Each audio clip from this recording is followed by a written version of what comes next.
I used a low-quality Lord token and got teleported to a new world. Right away, I could feel spiritual energy in the air, which meant this wasn't some ordinary world. I got lucky. Let me explain. I'm Ninggu. My talent for cultivation is terrible.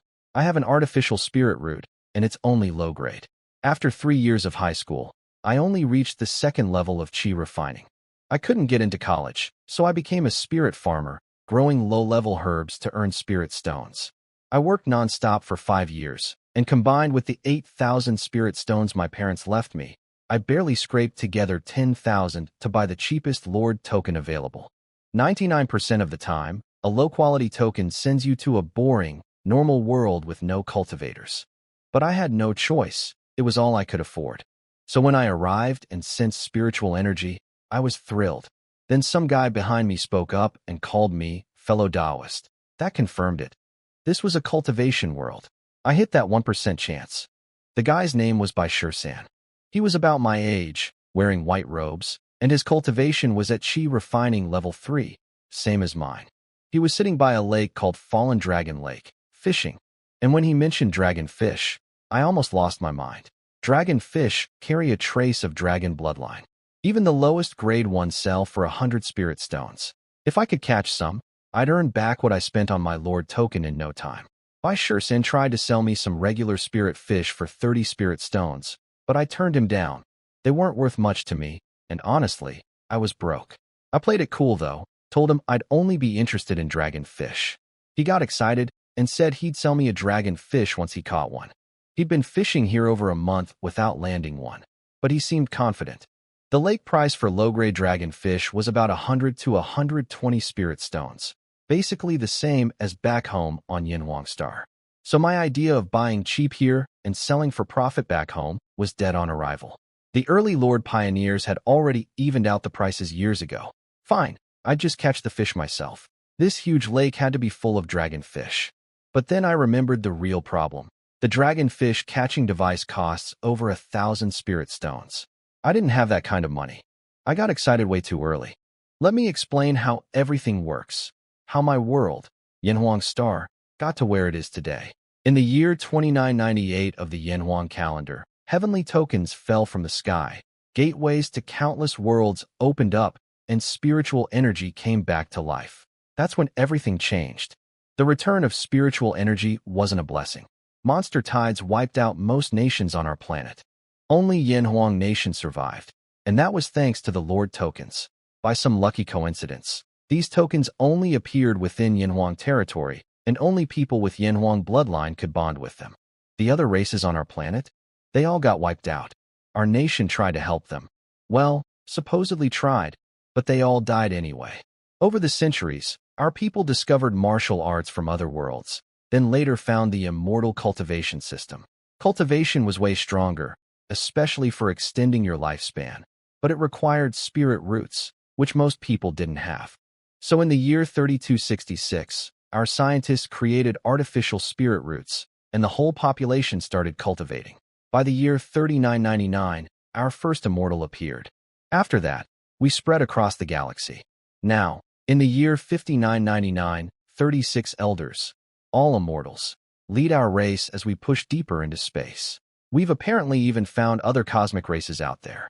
Since the population grew faster than tokens could be handed out, the government switched from giving them away to selling them. The token tiers go like this. Low quality costs 10,000 low-grade spirit stones, black iron costs 100,000, bronze costs 1,000,000, and silver costs 10 million. There are even higher tiers, but those are only given as rewards to geniuses. The low-quality token I bought has a 99% chance of sending you to a plain world with no cultivators. Only 1% chance of something better. People once thought there was a loophole, that 1% has no upper limit on world rank. Worlds are ranked from ordinary all the way up to great 1,000 worlds where supreme immortals live. But after thousands of years, the best a low-quality token ever achieved was a 2-star world. So nobody cares about that slim chance anymore.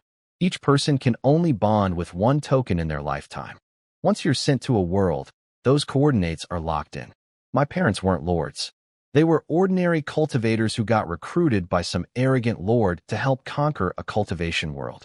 That lord got too cocky, picked a fight with an ancient monster, and got himself killed. Every cultivator he'd recruited, including my parents, was slaughtered. So yeah, being a lord means huge resources, but also huge danger.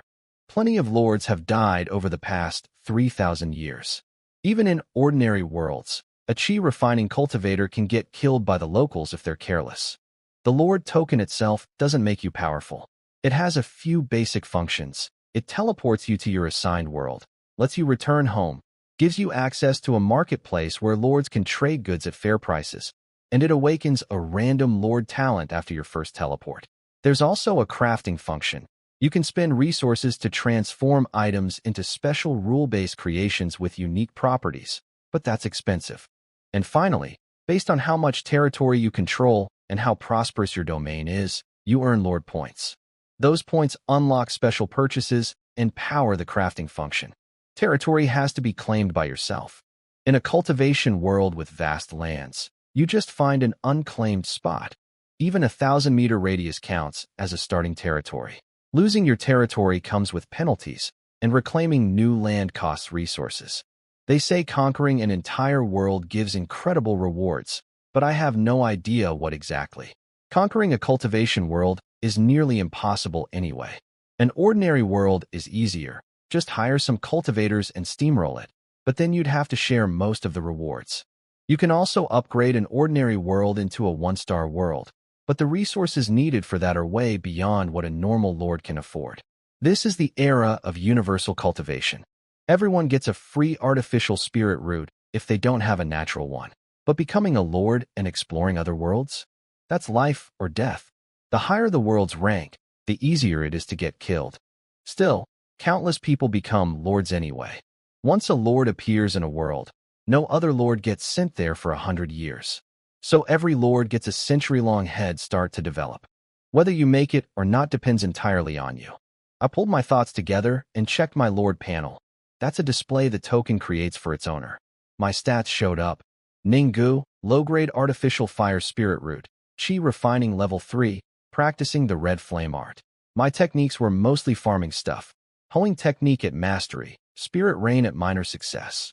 Plus some combat skills like small fireball at mastery and fire finger at minor success. Then I looked at my talent, myriad worlds pool. No grade listed. That was weird. Talents always have a grade. I focused on it and got more details. Turns out, myriad worlds pool is an ungraded talent because its rank grows with my cultivation. At my current level, it can randomly produce items of 2nd tier or below from across all worlds. Each use costs 100 low-grade spirit stones, and there's no usage limit. A growable talent. I almost screamed with joy. But there was more.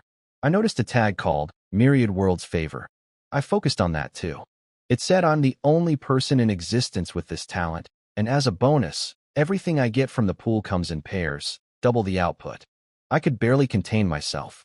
I've heard of lords who awakened talents that doubled or even multiplied their resource gains by 10 or 100 times.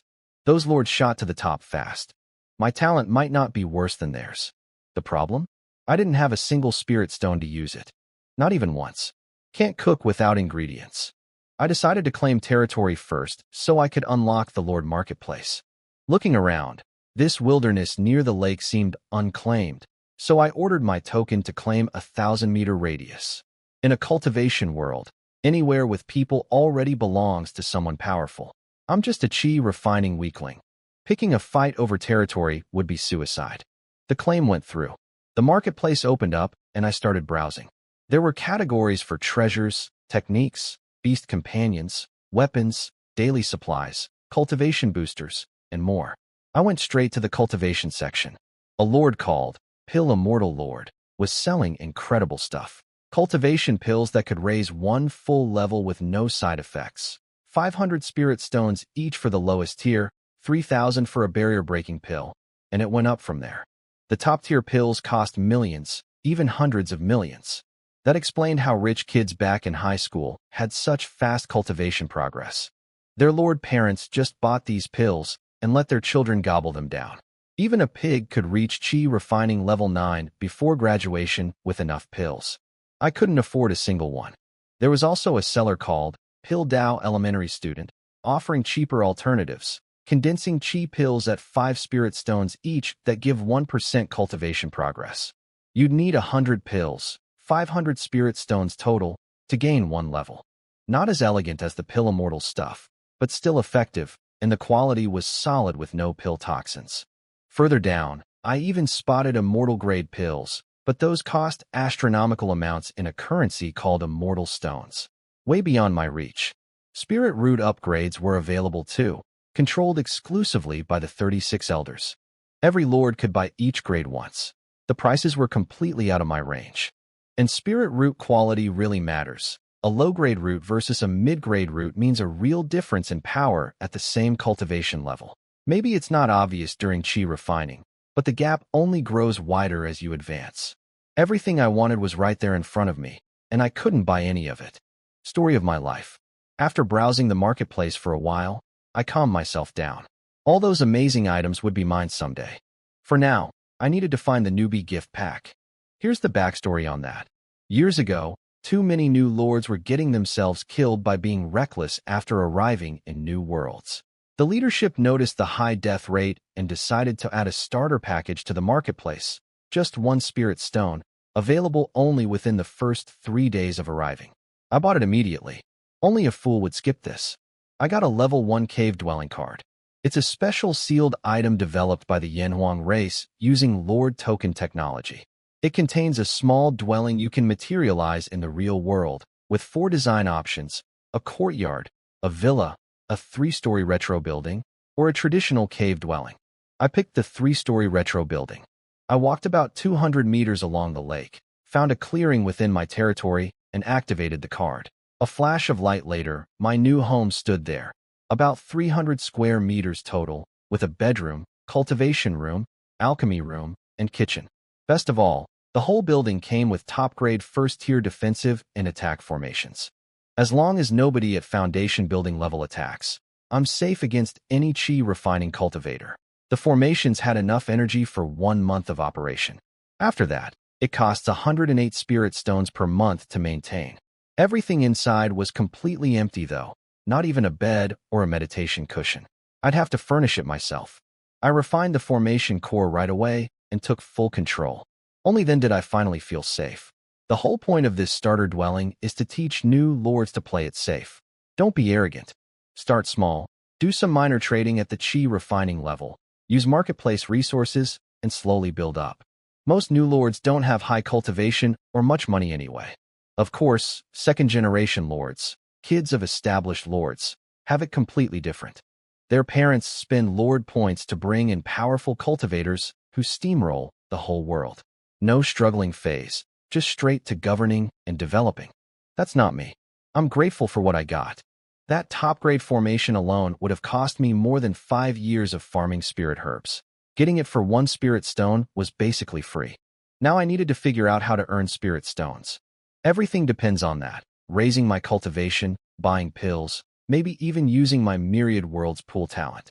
I calculated that with enough stones, I could push all the way to chi refining level 9, then buy a foundation building pill to break through. If possible, I'd even try for levels 10, 11, or 12 beyond that. I briefly considered taking a loan. As a new lord with a low-quality token, I qualified for a 1,000 spirit stone loan. But there was a catch. Applying requires uploading your lord information, including your talent. I absolutely cannot expose my talent. Not ever. There are lords on Yanhuang Star who have fallen to darkness. They're called Abyss Lords, and they use evil methods to steal other lords' talents. A genius with 100-fold critical hit talent was once hunted down and killed by these Abyss Lords, his talent ripped away. That incident shocked our entire race and revealed the Abyss Lord's existence to the public. With my weak cultivation, if my talent got exposed, I'd be a dead man. Hiding in my lord world wouldn't even save me. Certain special treasures can cross between worlds. As long as the talent is worth it, they'd come for me. I even considered reporting to the Elder Council.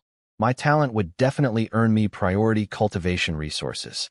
But I'd read forum analyses about that fallen genius, and some theories pointed to a mole among the high-ranking leadership, someone working with the Abyss Lords from the inside. Whether that's true or not, I refuse to gamble with my life. When you're at your weakest, You have to keep control of your own fate. Pinning your hopes on others is never the answer. After buying the gift pack, I had 15 spirit stones left. Not even enough for one use of my Myriad Worlds pool. I had some ideas about how to use it, but now wasn't the time. Develop quietly.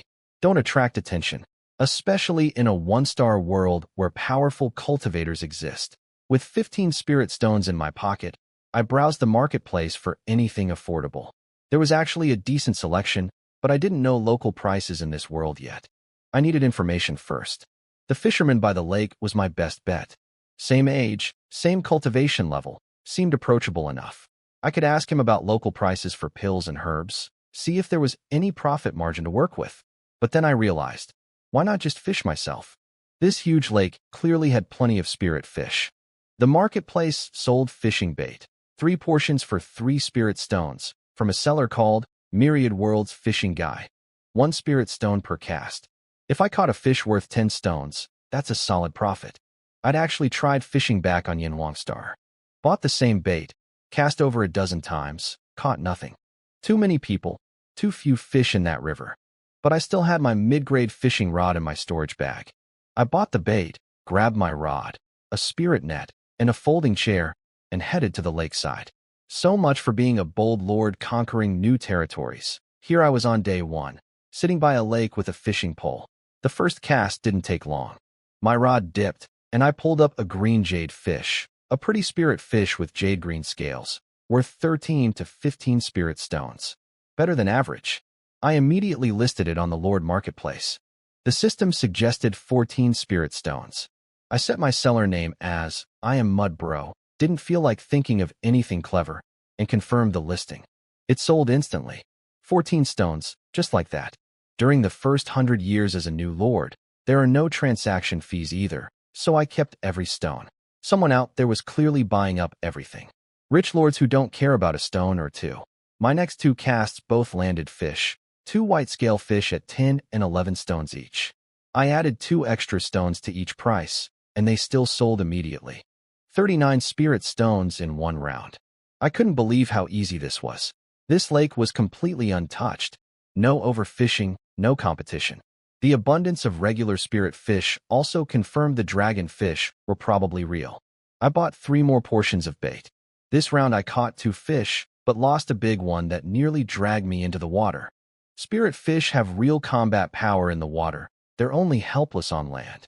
Still, I earned another 24 stones.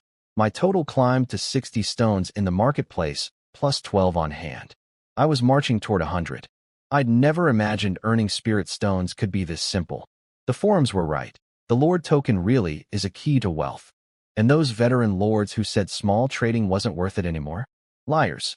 1 or 2 stones per fish adds up fast. Those old-timers had gotten too rich to notice small money. Some of them pushed new lords toward war and resource plundering instead of business. Maybe they had their own reasons for that advice. My fishing was causing a stir. By San, the fisherman 200 meters down the lake, couldn't help but notice. In less than half an hour, I'd pulled up 5 spirit fish while he'd caught only 3 in an entire month. No way he wouldn't come looking. Sure enough, he showed up. He pointed at the golden bait in my hand and said he wanted to buy some. I'd been thinking about selling bait already, but now that I'd seen how incredibly effective it was in this lake, these fish had clearly never encountered proper spirit bait before. I wasn't sure I wanted to share. Still, there was money to be made here. I told him the price, 5 spirit stones per bait. That's 5 times what I paid. His eyes went wide. 5 stones for 1 piece of bait was a big risk if it didn't work. But he'd watched me pull fish after fish from the water, so the evidence was hard to argue with. He tried to haggle. I didn't budge. I laid it out plainly. 6 baits, 5 fish caught. 1 lost only because my cultivation was too weak to hold it. The bait works. Period. Then I added my real condition. If he buys my bait, he has to sell every fish he catches to me, at 1 spirit stone below market price. If he sells to anyone else, no more bait. Ever. He countered, 1 stone discount instead of 2. I pretended to struggle with the decision, then agreed. He was my first customer, after all.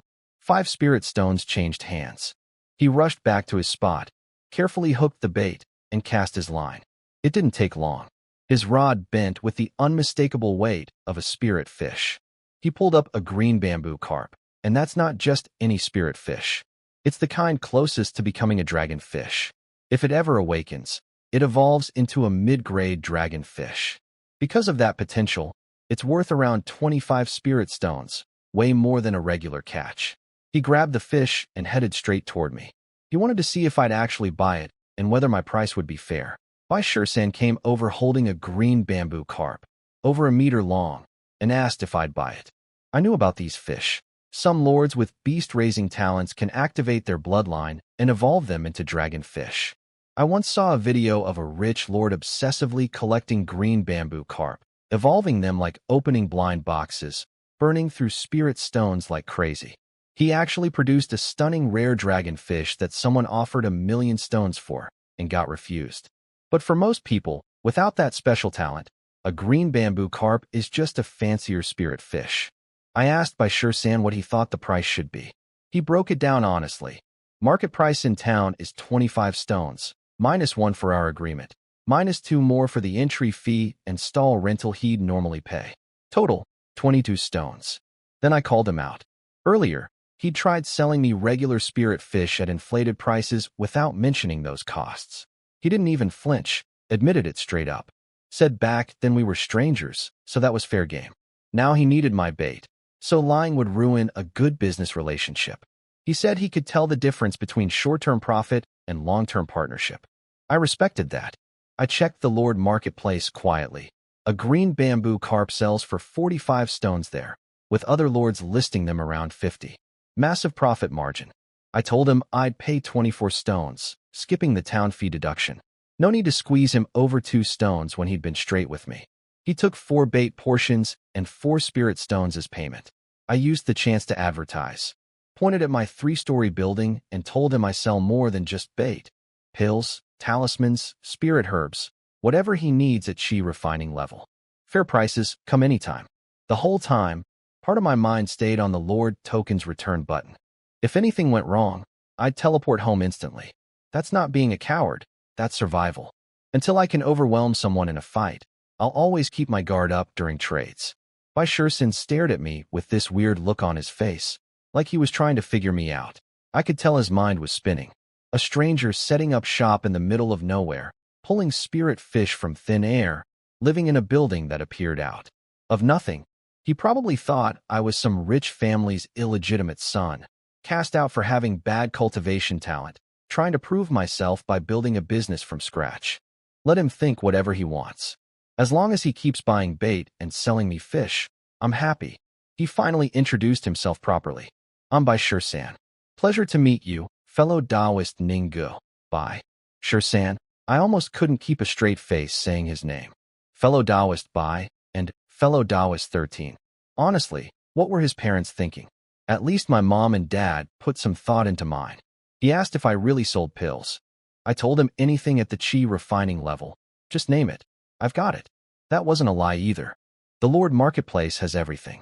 The special no-side-effect pills are limited per buyer, but ordinary cultivation pills from various worlds have no purchase limits. Plenty of lords are just middlemen, buying low in one world and selling high in another, while telling new lords not to do the same thing. Hypocrites. Bai Shursan asked about a barrier-breaking pill. He'd been stuck at the peak of chi refining level 3 for a while. I searched the marketplace. Cheapest one was 720 stones for basic quality. The local market price here was about 800. I told him 800, same as town. I wasn't going to mark it up. This wasn't an exclusive product, and overcharging would just send him to the market instead. I'd still make 80 stones profit on the deal. He couldn't afford it yet, though. Neither of us was surprised by that. Back on Yinhuang Star, I only saved 400 stones a year as a spirit farmer. Life at the bottom is hard everywhere. For now, I'd stick to chi refining level business. No touching foundation building resources. Slow and steady. I'd rather earn less than put myself in danger. After Bai Shursan left to keep fishing, I listed the green bamboo carp on the marketplace at 50 stones. Sold instantly. I loaded my remaining stones into the system, 117 total. Past 100 at last. I kept fishing. By nightfall, my stones had climbed past 1,500. Between the two of us, we'd pulled in over 100 spirit fish. Bai Shursan even caught 3 low-grade dragonfish, and I got two. The earnings were incredible, but we went from excited to numb. These fish just couldn't resist the spirit bait. They practically lined up to bite. It was time to upgrade. I bought the cheapest fishing god device from the marketplace, 1,000 stones. It's basically a square cage designed to catch spirit fish. Not a magical artifact exactly. More like a mix of technology and cultivation. You throw it in the water, and it makes spirit fish in the area swim into the cage on their own. Once it hits capacity, 10 fish for the basic model, it stops catching. Totally hands-free. Higher models are fully automatic and run non-stop, but those cost over 10,000 stones. Way out of my budget.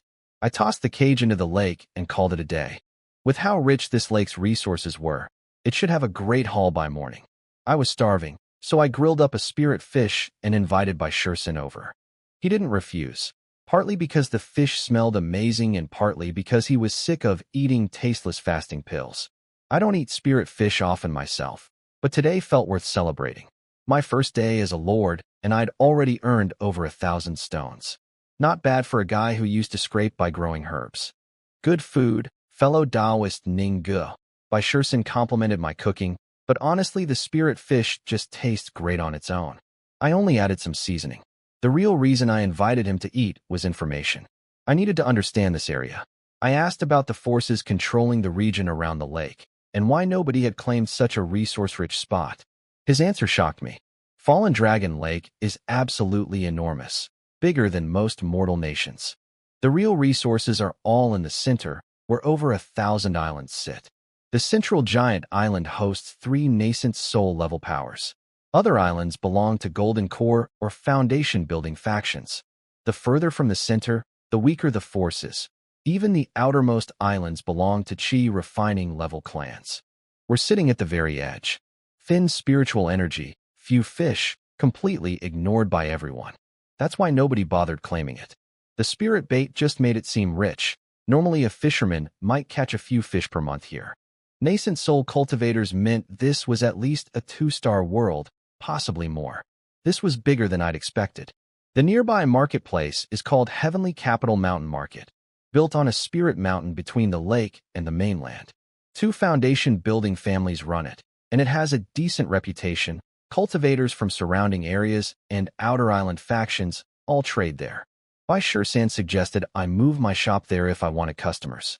He gave me this look toward my building, clearly thinking I was crazy for setting up in the middle of nowhere. I told him everything happens by fate.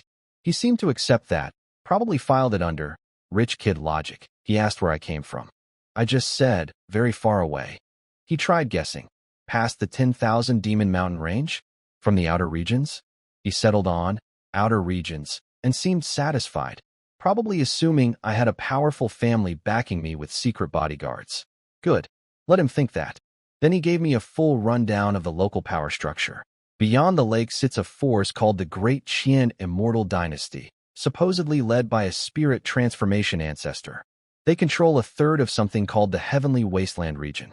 The remaining 2/3 are split among 5 nascent soul-level powers. The Limitless Sword Sect, 10,000 Demon Range, Lean Mountain Immortal Sect, 10,000 Buddha Temple, and Fallen Dragon Lake itself.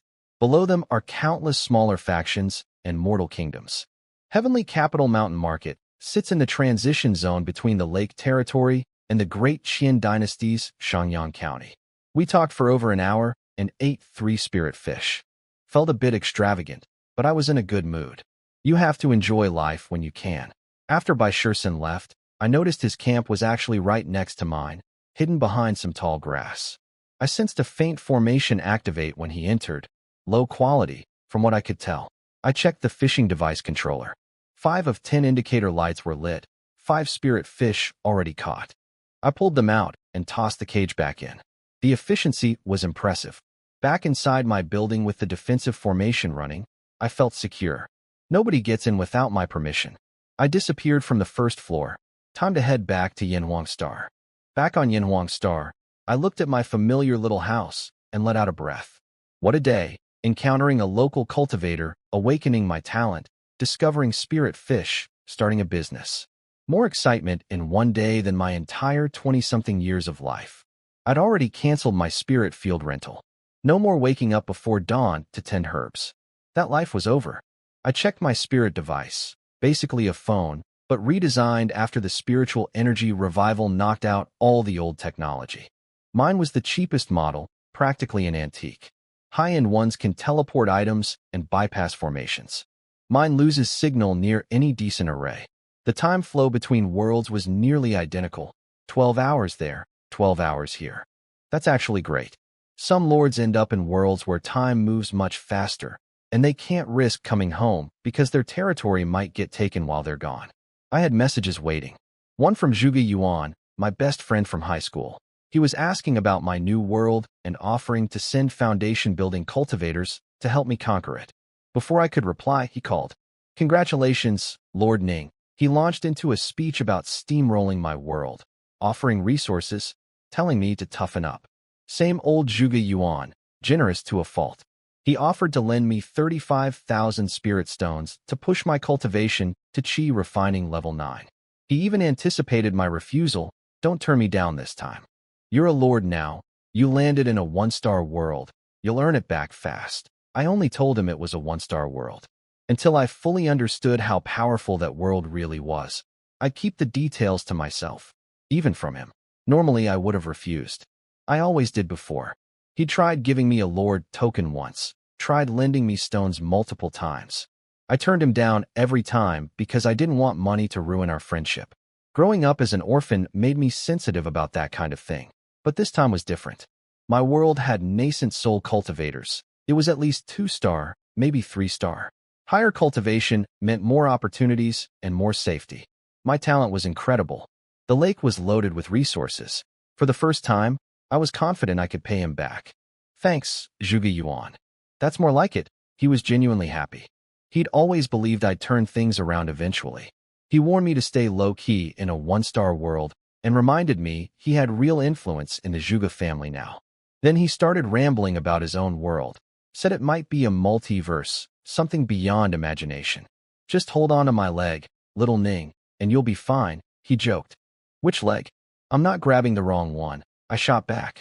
Then he went off about some celestial beauty rankings in his world and his grand plans for building an immortal dynasty with a harem. Classic Zhuge Yuan. We talked about our old high school class president too. Apparently she's now the pride of Yanhuang University, the top institution for cultivators. Only absolute geniuses get in, and the university gives them high-quality Lord tokens. The program has 4 stages, 10 years each. She's still in stage 1, 5 years after we graduated. There were also rules about age. You can't become a lord before adulthood anymore. Back in the early days, anyone could, but too many young lords got corrupted by the harsh realities of other worlds and became abyss lords. Their worldview wasn't fully formed yet, and the brutal survival laws twisted them into monsters. We chatted for a long time. Zhuge Yuan always had endless stories and information. Some of what he told me was genuinely jaw-dropping. Having a friend like him, it means more than I can say. After we hung up, Zhuge Yuan's transfer came through instantly. No hesitation. That's just who he is. I couldn't load the stones directly into my Lord Marketplace account from my Yanhuang Star bank account. The systems aren't connected. So I ordered a delivery. Half an hour later, someone showed up with the physical spirit stones. The delivery guy seemed puzzled why someone with this kind of money lived in such a basic house, but he kept it professional. I loaded everything into the Lord Marketplace. It's actually the safest place to store wealth. Nobody can touch it, and I can withdraw anytime. Without hesitating, I bought a first-tier barrier-breaking pill from the Pill Immortal Lord. 3,000 spirit stones. When I opened the jade bottle, the pill inside was incredible. Perfectly round with a self-protective film glowing on its surface. 9 clear pill patterns marked its surface. A 9-pattern pill. That's the highest quality before crossing into an entirely different category of medicine. No pill toxins, maximum effectiveness. The Pill Immortal Lord is something else. Even his lowest grade pills are 9-pattern quality. Some forum theories say his Lord talent lets him duplicate pills, make one, copy it infinitely. If that's true, no wonder he's the richest lord alive. I headed to a cultivation room run by the Alliance. 150 spirit stones for 3 hours. Painfully expensive, but the dense spiritual energy inside was worth it. The moment the formations activated, Rich energy flooded out from the walls. My body felt so comfortable I almost wanted to stay forever, until I remembered the bill. I adjusted myself to peak condition, swallowed the pill, and began cultivating. The pill dissolved into a massive wave of warm energy that flowed through my meridians. I guided it to my dantian, and within just a few breaths, the barrier between early and mid-chi refining shattered like it was nothing. My spiritual power surged. Chi refining level 4, just like that. I couldn't believe how easy it was. Breaking from level 2 to 3 back in high school had been agonizing, and that didn't even have a barrier. This 9-pattern pill made it feel effortless. Even a pig could break through with medicine this good. After the breakthrough, ambient spiritual energy rushed into my body like water through a broken dam. My power multiplied several times over. Mid-stage chi refining is a completely different league from early stage. The thickness of spiritual power isn't comparable. 3 hours passed in a flash. When I opened my eyes, my realm was completely stable. No aftereffects, no meridian damage, no recovery period needed. Ordinary barrier-breaking pills can fail, injure your channels, or leave you needing weeks to stabilize. This was nothing like that. I sent Zhuge Yuan a message. Thanks for the stones. Level 4 achieved. See you at the top. He was offline, probably in his Lord world. Spirit devices can't communicate across worlds yet. The Alliance has been working on cross-world communication technology for ages without success. If they ever crack it, it would change everything for Lords. Right now, Lord tokens have no messaging function, which everyone complains about. If Lords could call for backup across worlds, exploration would be much safer. Spirit devices could theoretically be sold in other cultivation worlds, since those worlds still rely on jade talismans for messaging, slow, delayed, interceptable. Some Lords tried selling devices early on, but the Alliance quickly locked it down. 1 device per person now. If you want to sell them in your Lord world, you pay the Alliance a massive licensing fee, and they'll supply you with production and technical documents. The fee is astronomical, though, and you'd need serious power in your world to pull it off without the local cultivators causing problems. Way beyond my current situation. For now, I was just happy being level 4. After breaking through to level 4, I decided to let my cultivation settle for a few days before taking more pills. I went home and actually slept, like real sleep, not cultivation. It had been a long time. Felt amazing. Next morning, I headed back to my Lord world. The fishing device controller showed all 10 lights on, full catch. But before I could collect it, Bai Shursan was already waiting outside my door, staring at it like a puppy. He wanted 20 baits. Handed me 100 spirit stones without blinking. I went inside, bought 21 portions from the marketplace, gave him 20, and kept 1 for myself. He grabbed them and bolted before I could even show him the fishing device. I'd been planning to sell him 1 at double the price, but the guy probably couldn't afford it yet anyway. I collected the fish from the device, 132 stones worth, and reset it in the lake. Then came the moment I'd been waiting for. Time to test my Myriad Worlds pool talent. I materialized the pool inside my building. No dramatic effects, no glowing lights, no heavenly phenomena. Just a 3-meter circular pool flush with the floor, filled with water so clear I could see my own reflection. Underwhelming, to say the least. I washed my hands at the lake for luck, came back, and tossed in 100 spirit stones. The stones sank without a sound. 2 glowing orbs floated up. A message appeared in my mind. Obtained, ordinary stone X1. Myriad Worlds favor activated. Final result, ordinary stone X2. 2 rocks. I spent 100 spirit stones on 2 rocks. I refused to accept this. Another 100 stones in. Obtained, ordinary grass X2. 2 weeds. The system didn't even bother mentioning the doubling effect this time. There I stood, rocks in one hand, grass in the other, wanting to cry. 200 stones for absolute garbage. One more time. Last time, I went outside and washed my face this time, figuring hands weren't enough. Came back muttering prayers, and threw in another 100 stones. Obtained, first tier low-grade condensing chi pill X2. 2 pills. Not 2 bottles, 2 individual pills. Ordinary quality. And I was already at level 4, so these low-grade pills were basically useless. I could buy 50 of them for 100 stones on the marketplace. 300 spirit stones gone. Total return, 2 rocks, 2 weeds, and 2 worthless pills. This talent was a gambling trap. Maybe it would improve after my cultivation went up and the pool leveled up. But right now? Complete scam. I fought the urge to throw in more stones. The temptation was real. Just one more try. Maybe this time. But I shut it down. I couldn't waste Zhuge Yuan's loan on this. Instead, I checked the marketplace for a better fishing device. Found a fully automatic model for 12,000 stones. This one looked like a giant fish, could hold 50 spirit fish, covered a kilometer radius, automatically identified and prioritized high-value catches, and returned on its own when full. A massive upgrade from my basic cage. Fishing was boring, but at least it actually made money, unlike my so-called talent. I gritted my teeth and bought the fully automatic fishing device for 12,000 stones. The thing was 3 meters tall and 5 meters long, shaped like a real fish.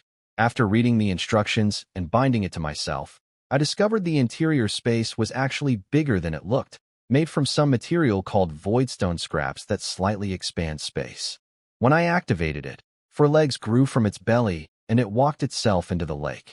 Bai Shersan saw it from his spot and stared in shock, but to his credit, he didn't come asking questions. He's good about minding his own business. I set it to return to my building automatically once full. At minimum, each haul of 50 fish would bring in over 500 stones. If it caught some dragon fish, that number could hit thousands. The device would pay for itself quickly. With that handled, I decided to stop waiting and just take the cultivation pills. My talent was garbage anyway. What was I settling for? I spent 4,000 stones on 2 mid-grade cultivation pills and broke through right there in my building. 2 hours later, I was at Qi refining level 6. The speed was insane.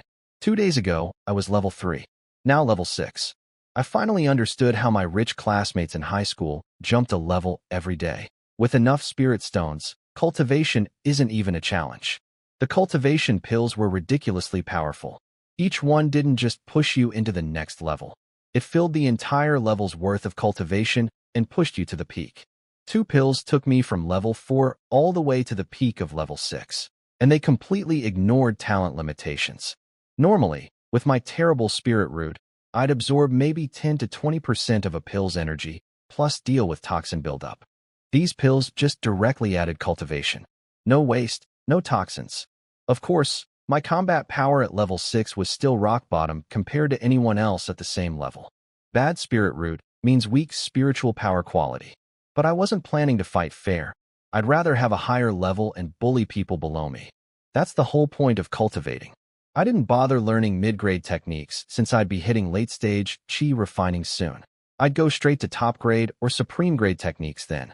The Lord Marketplace had an ocean of techniques accumulated from thousands of worlds over millennia, and they weren't expensive for personal use.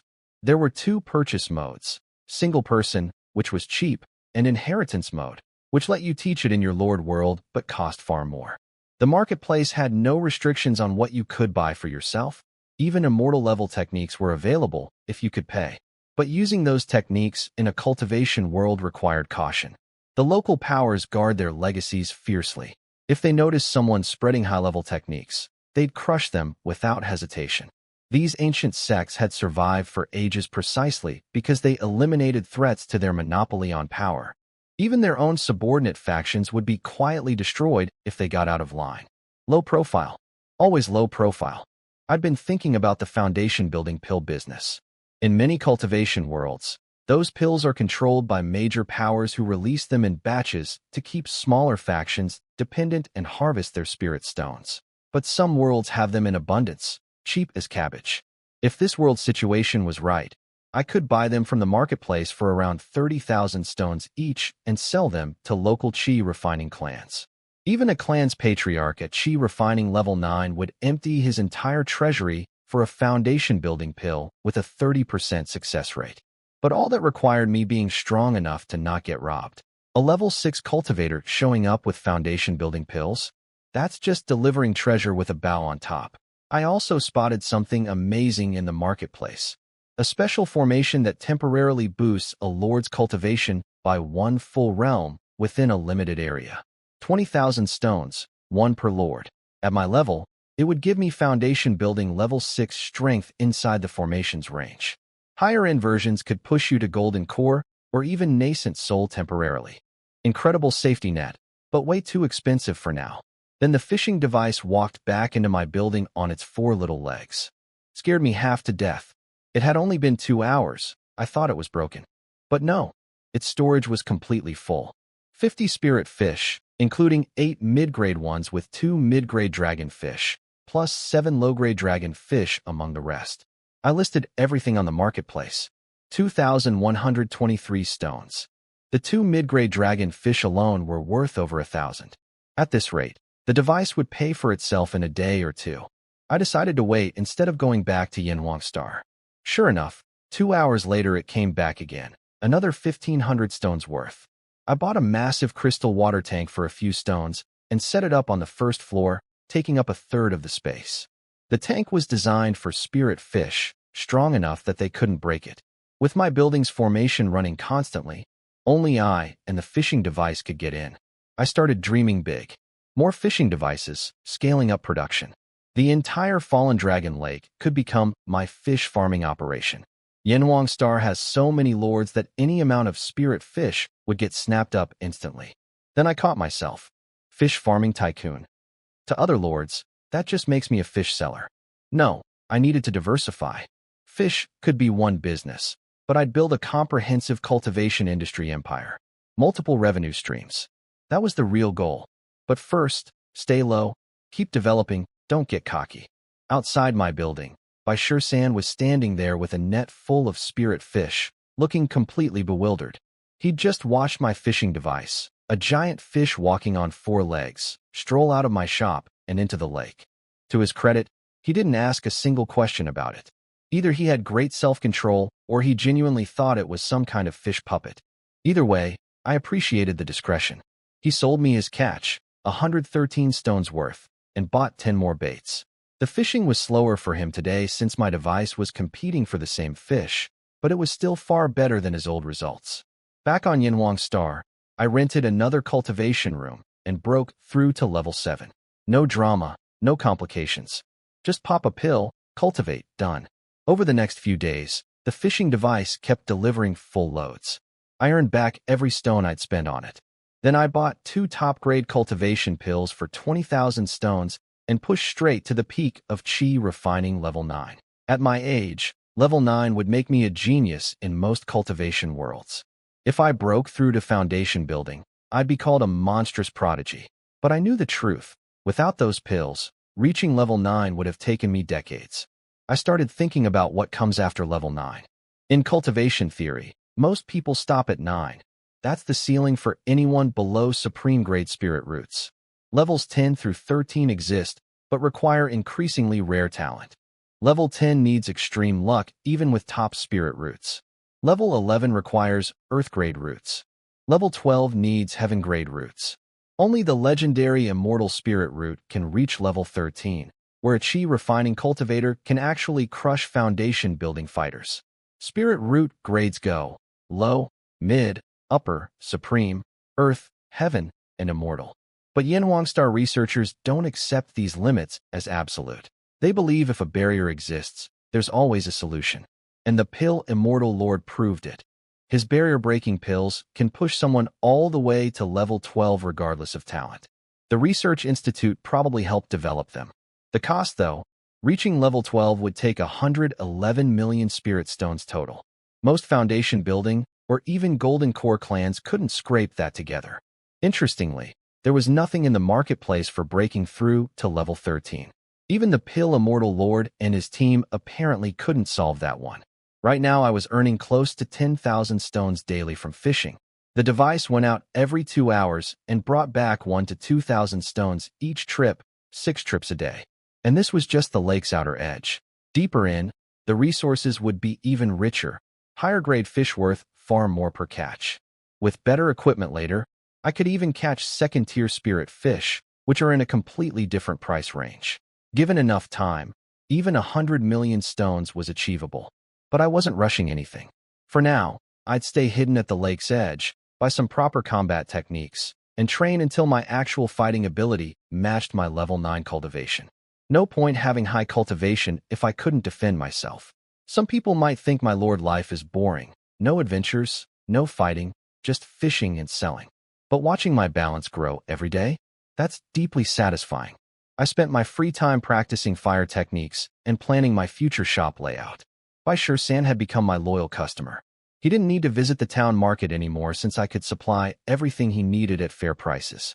He'd even built a house near his fishing spot, which technically made him the first resident of my territory. My lord points went up by 1. I checked my panel. Chi refining level 9, red flame art at the 9th layer, a couple new techniques like fire dragon art, and exploding flame at beginner level. Progress. Then I looked at Bai San's house and nearly lost it. Blackwood walls. A crooked red roof. No windows. The door didn't even close properly. The whole thing was shaped like a rectangle, like a coffin. I couldn't let this exist in my territory. I marched over and knocked on his door. Fellow Taoist Bai, what do you think life is really about? I asked him. He stared at me like I'd lost my mind. I could practically see his thoughts spiraling. He was wondering if I had weird intentions. When I grabbed his arm to pull him outside, he actually closed his eyes like he was bracing for something terrible. Why are you closing your eyes? Look around, I said. He opened his eyes, realized I was talking about scenery and architecture, and visibly relaxed, though I caught a flash of embarrassment on his face. Look at this beautiful lake, these trees, and then look at your house. Does it match? Doesn't it? He mumbled. It absolutely does not. This looks like something built for ghosts. You know what a cultivator's greatest tragedy is? Dying with unspent spirit stones. Are you planning to bury your savings in your grave so some lucky treasure hunter can rob your tomb? He was completely lost. I don't have that many stones to bury. Then why are you living in this coffin? I said it straight. His eyebrow twitched. He actually thought his house looked fine. I pulled out a level 1 courtyard card, bought from the Lord Marketplace for 2,000 stones. It came with mid-grade defensive and attack formations. A proper, beautiful living space. This is what you need. First customer price, for 1,000 spirit stones. Set it up today and live like a real cultivator. Because right now, even a dog wouldn't live in your house. He went quiet. Then, it's a great product, but I only have about 1,000 stones. He was also amazed by the card technology. Sealing an entire dwelling into a card was something he'd never seen before. I could tell it made him even more convinced I came from some powerful background, which was fine by me. Let him think whatever he wants, as long as he eventually buys the house. Don't worry about the cost, I told Bai San. I've got a brand new buy now pay later plan. I pulled out a contract, 3,000 stones loan for a level 1 courtyard card. He looked it over. Clean terms, no hidden conditions. But he hesitated. Said he was at the age where he should be working hard, not enjoying luxury. Said his house was fine. I looked at that blackwood coffin he called a home. No windows, crooked roof, door that wouldn't shut. I couldn't take it anymore. I blasted it with my spiritual energy, demolished it on the spot. Then I tossed the courtyard card onto the empty ground. A flash of light later, a beautiful traditional courtyard stood in its place. I don't care what you think. I care what I think, I told him. The courtyard is already here. If you don't want it, I'll find someone who does. Oh, and the bait supply might become limited. I'll sign. I'll sign. He scrambled to put his name on the contract and handed me 1,000 stones up front. Smart man. He knew which side his bread was buttered on. Once he went inside, I could tell from his expression that all his complaints died instantly. The courtyard was nicer than anything in Heavenly Capital Mountain Market. 3,000 stones of debt. He'd earned that back with the bait business easily. I went back to my building feeling satisfied. My territory finally looked respectable. That night, after things quieted down, something happened that I didn't know about yet. 2 figures appeared in the darkness near my area, one fat, one thin. They were from a ruined sect, just the 2 of them left. The fat one, Chi Dong, carried an ancient treasure-seeking compass left behind by their sect ancestor. The thin one, Chi Chiu, was his senior brother. They were searching for something called the Dragon Palace Ruins. According to their sect's old records, Fallen Dragon Lake used to be called Azure Dragon Lake, home to an actual Azure Dragon. The dragon had a palace somewhere beneath these waters, and their ancestors' compass was pointing them right to this area. Then they spotted my 3-story building with its glowing formations. And they saw my fishing device crawling out of the lake on 4 legs, walking straight into my building. They panicked. They thought someone had already discovered the ruins. The fishing device looked like some kind of fish puppet being used to explore the waters. My building with its formations looked like a cultivator's base of operations. They hid in the shadows, watching, trying to figure out if they'd been beaten to their treasure. Qidong wondered if someone from a rival sect, an old enemy who might also know about the Azure Dragon Palace, had set up camp here first. They had no idea I was just a fisherman selling spirit fish. The two strangers lurked outside my building that night. I didn't know it at the time, but by sure since spotted them first. He'd just moved into his new courtyard and wanted to buy some food and drinks to celebrate. When he stepped out, he saw two shadowy figures sneaking toward my building, one fat, one thin. He used some kind of stealth technique and crept up behind them. The fat one, Qidong, was convinced my building was some rival sect's base, not a shop. He told his thin brother Qiqiu that if it turned out to be a store, he'd eat his words. Qiqiu helpfully translated that as, he'll eat board dong. Bai Shisan found this hilarious and knocked on my formation. I came out and saw the two brothers. They were quite the pair, one extremely fat, one extremely thin.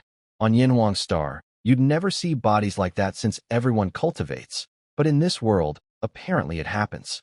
I confirmed that yes, this was indeed a shop. Qidong's face went red. His brother Qiqiu didn't seem concerned about the bet at all. Apparently their late master had taught him to respect his junior brother's dietary habits, and he'd been kindly giving Qidong opportunities to treat himself for years. These two were something else. Then Qiqiu asked if I really sold everything. I said of course, that's basic shopkeeping. Even if you don't have something, you say you do, then pivot to what you actually carry. That's not lying, that's business strategy. Do you have dragon meat? He asked. I almost choked. Dragon meat? Here? But I checked the Lord Marketplace anyway. True dragon meat was astronomically expensive, but Golden Core period flood dragon meat was about 30,000 stones per gene, roughly the same as a foundation building pill. I looked at these two. They were both Qi refining level 7. Definitely couldn't afford it. I have it, I said calmly. 60,000 stones per gene. Golden Core flood dragon meat, guaranteed fresh. I doubled the price because why not?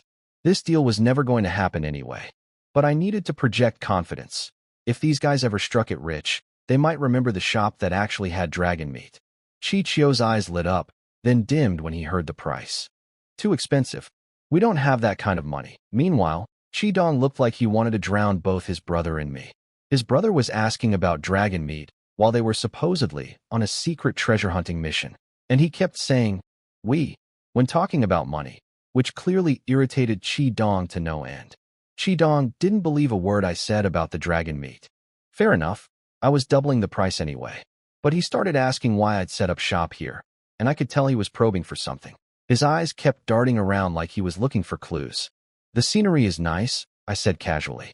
He looked around at the dark, silent wilderness and clearly didn't agree. Bai Shisan cut in and asked to buy some spirit wine. I rattled off 3 popular options: Drunk Spring Breeze, Earth Core Volcano, and Cloud Sky Pattern, all 10 stones per jug. He picked Cloud Sky Pattern and added a pack of Heavenly Star snacks for 3 stones. 13 stones total for one evening's enjoyment. From his expression, I could tell he thought he was being extravagant. But hey, the man just moved into a new home. The brothers watched this exchange. Qiqiu, the thin one, turned to his junior brother with desperate eyes. They'd been living on fasting pills, which are basically tasteless nutrition tablets. Qidong finally gave in and ordered the same thing. I handed over the goods and collected the stones. Then I saw my opening. Do you two need a place to stay? It's the wilderness out here. You can't just sleep rough. I pulled out a level 1 courtyard card, this one with top-grade first-tier formations. Qidong internally screamed that I'd finally admitted this place was the middle of nowhere. In his mind, only evil cultivators would open shops in desolate locations. But I didn't seem threatening, so he was confused. He asked if I was renting out dwellings. That actually gave me an idea. I could set up rental properties around here. But with no foot traffic, selling made more sense for now. Qiqiu was immediately drawn to the card. Let's buy one, junior brother. No more sleeping outside. Qidong nearly exploded. He didn't trust any of it. How could a random Qi refining shopkeeper possess spatial ceiling technology? This had to be a scam. How much? He asked anyway. 6,000 spirit stones. His disbelief doubled. A treasure like this for only 6,000? That made it even more suspicious in his eyes. But I could see the conflict on his face, suspicion fighting against the fact that his brother really wanted a proper home. Meanwhile, Baishir-san watched from the side with an amused expression, probably thinking I was about to strong-arm another customer.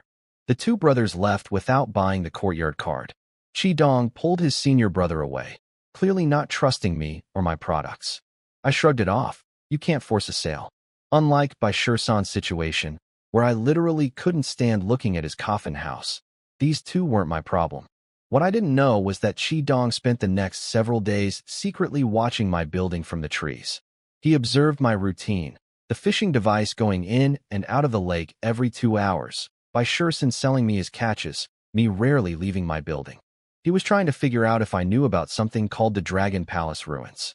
Apparently, this area of the lake used to be called Azure Dragon Lake, and there was supposedly an ancient dragon's treasure buried somewhere beneath these waters.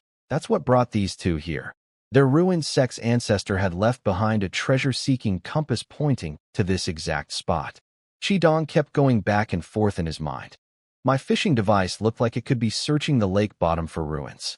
But then again, if I really knew about the treasure, wouldn't I go look myself instead of sending a puppet? He couldn't figure me out. Meanwhile, Chi-chio was miserable, sleeping in trees, no good food, bored out of his mind. He kept suggesting they just ask me directly, which nearly gave Chi-dong a heart attack. He also suggested using their sex ultimate treasure, the supreme fishing rod, designed for catching dragons, not fish, which almost made Chi-dong strangle him on the spot. If anyone found out they had something like that, they'd both be dead before nightfall. Eventually, they compromised. They'd start fishing too, using it as cover while Chi-dong secretly investigated the lake. He'd even prepared a water-repelling pearl to dive in and search. They set up near Baishir-san with ordinary beast meat bait. Baishir-san glanced over and shook his head. The spirit fish around here had gotten used to proper spirit bait and wouldn't touch beast meat anymore. Only regular fish were biting that stuff now. Chi-chio pulled up an ordinary fish on his first cast and deflated immediately. Chi-dong comforted him, but his mind was elsewhere. He'd noticed something interesting. This remote edge of the lake had far more spirit fish and dragon fish than it should. That wasn't normal. He suspected the Dragon Palace ruins were influencing the surrounding waters, causing more spirit fish to spawn here. The treasure compass was pointing to the right place. He just needed to find the ruins before anyone else caught on. I noticed the two brothers fishing nearby when I went to collect my basic trap. They were only catching regular fish, no spirit fish at all. I wasn't worried. Eventually they'd come asking about my bait, and my sales would go up. Something strange was happening with the lake though. My catches weren't decreasing over time. The fishing device came back full every single trip. It was like there was an invisible fish farm restocking the waters. Didn't make sense, but I wasn't complaining. With spirit stones piling up, my gambling urge returned. The Myriad Worlds pool had burned me before, but I figured maybe that was just bad luck. This time I'd go big, 1,000 stones for a 10 pull. I dropped the stones in and 20 glowing orbs rose up. The results: grass, dust, ants, a wooden bucket, instant noodles, 2 bottles of top-grade condensing chi pills, a comedy puppet, some snack crackers, a bloodstained shirt, and 2 small rejuvenation technique experience capsules. Most of it was garbage again, but that last item caught my attention. I focused on it and information appeared. Used to instantly gain mastery-level small rejuvenation technique. I searched the Lord Marketplace. Nothing like this existed there. This was something from a world that Yin Huang Star hadn't encountered yet. This was insane. Normally, you need talent and years of practice to master a technique. This capsule skipped all of that. Just swallow it, done. I popped one immediately. The moment it dissolved, memories flooded my mind. I experienced an entire lifetime of someone painstakingly training the small rejuvenation technique from scratch to perfect mastery. It took years in those memories, but only an instant in real time. The knowledge became pure instinct. There was one problem, though. Small rejuvenation is a wood element healing technique. I only have fire element spiritual power. The capsule didn't care. It forced the knowledge in regardless. I tested it on an injured spirit fish. Instead of the normal green healing glow, my hands produced a faint red light. The fish's wound didn't heal. Instead, the fish's body seemed to condense. It got slightly smaller but looked more refined, more energetic. It went from half dead to practically jumping. Fire element rejuvenation didn't heal, it tempered the body. Like a body-strengthening technique. I checked my Lord panel. Sure enough, small rejuvenation technique, mastery, fire, was listed in my skills. I'd accidentally created a variant technique that nobody had ever seen before. The capsule had a bug. It didn't check whether you had the right spirit root. It just crammed the experience in and let your existing spiritual power figure out the rest. I still had the second capsule, but I wasn't sure whether to be excited or terrified by what just happened. So the small rejuvenation technique turned into something completely different in my hands. Let me explain why. Techniques come in two types. The first type converts raw spiritual power into effects, things like my farming techniques. Any cultivator with any spirit root can use these. The second type requires a specific spirit root, like my fire techniques need fire roots, and the small rejuvenation needs wood roots. I'd completely forgotten this when I swallowed that capsule. What I got was a fire element variant that strengthens bodies instead of healing wounds. I still had the second capsule. Before doing anything stupid with it, I checked its value on the Lord Marketplace. 10,000 spirit stones. 100,000. I'd wasted 100,000 stones by using the first one on myself without thinking. The pain was physical. I listed the remaining capsule immediately. It sold fast. Someone out there was very lucky to spot it. A mastery-level healing technique in a capsule, skipping years of training? That's worth every stone.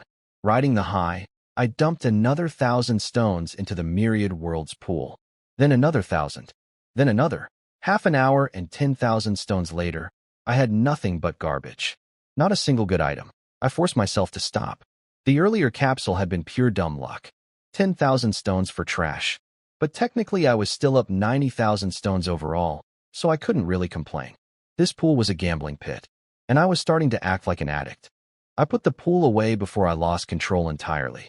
But as I calmed down, a bigger idea took shape. My luck was mediocre, but what about other people's luck? Among thousands or millions of users, some would have extraordinary fortune.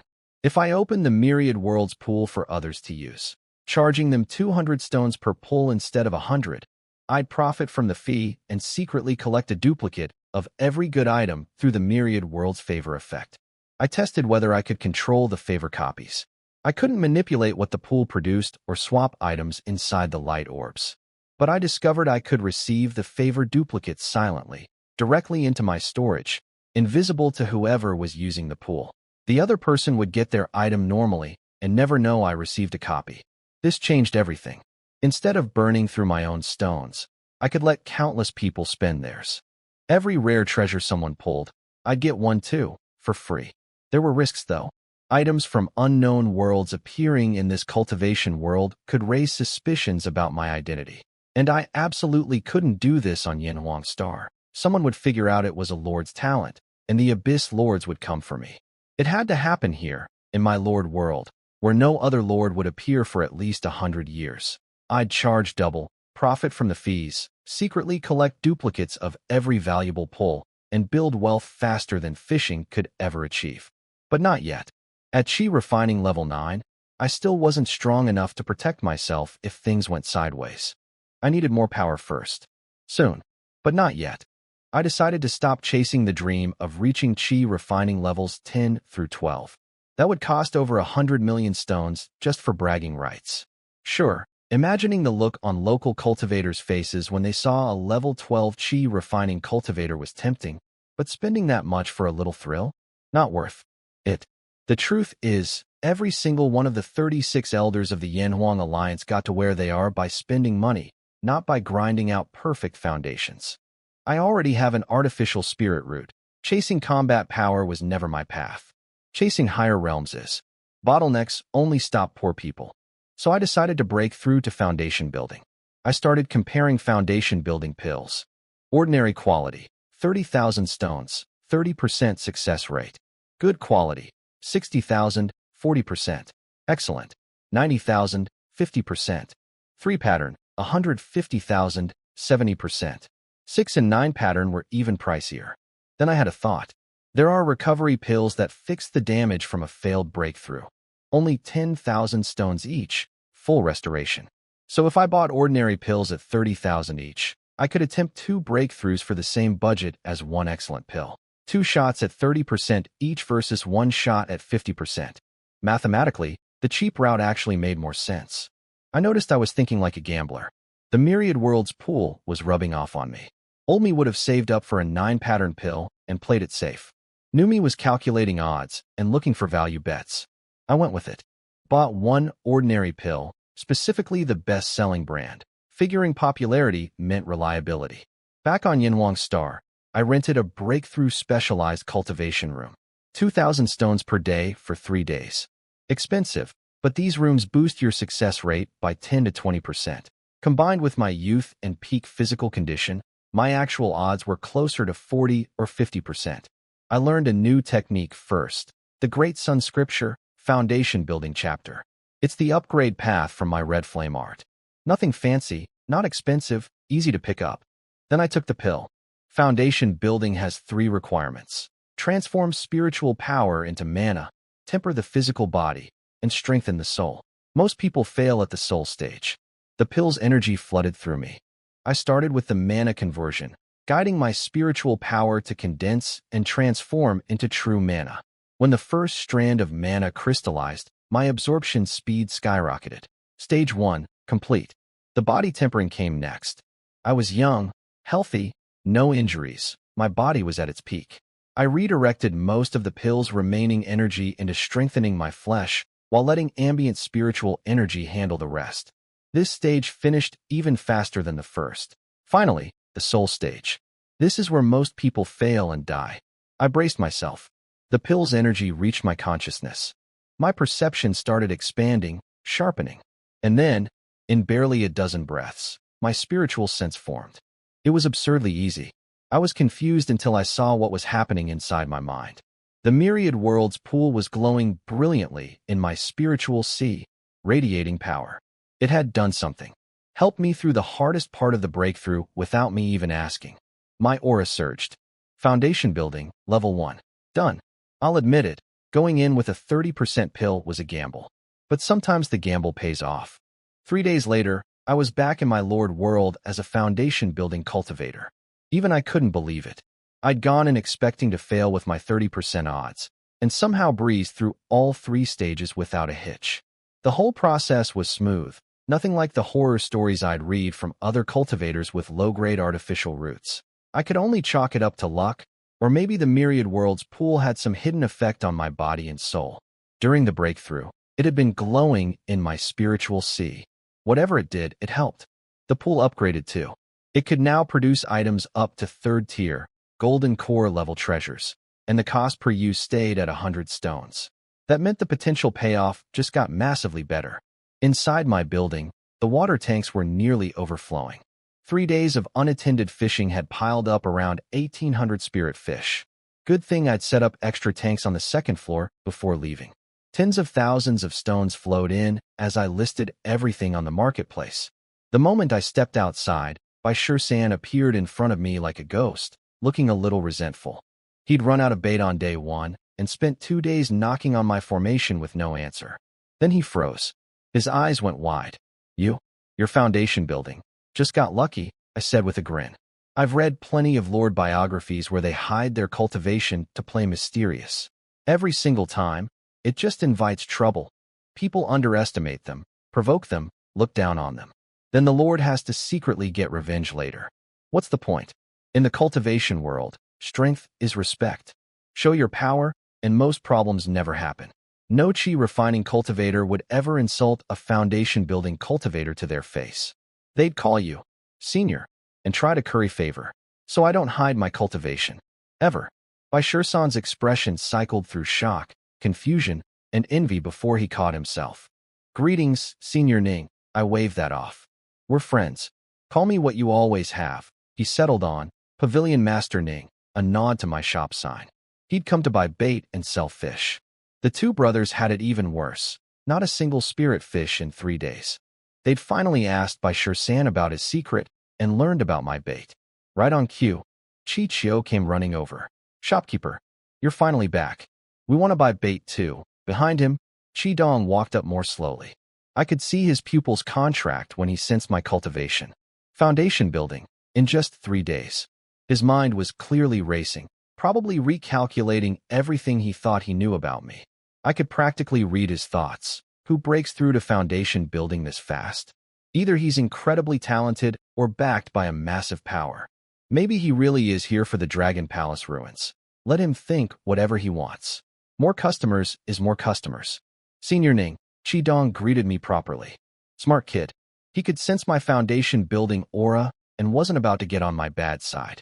Meanwhile, his brother Qiqiu didn't even register the power difference. He just wanted bait. What can I get you, young friend? I said with a smile.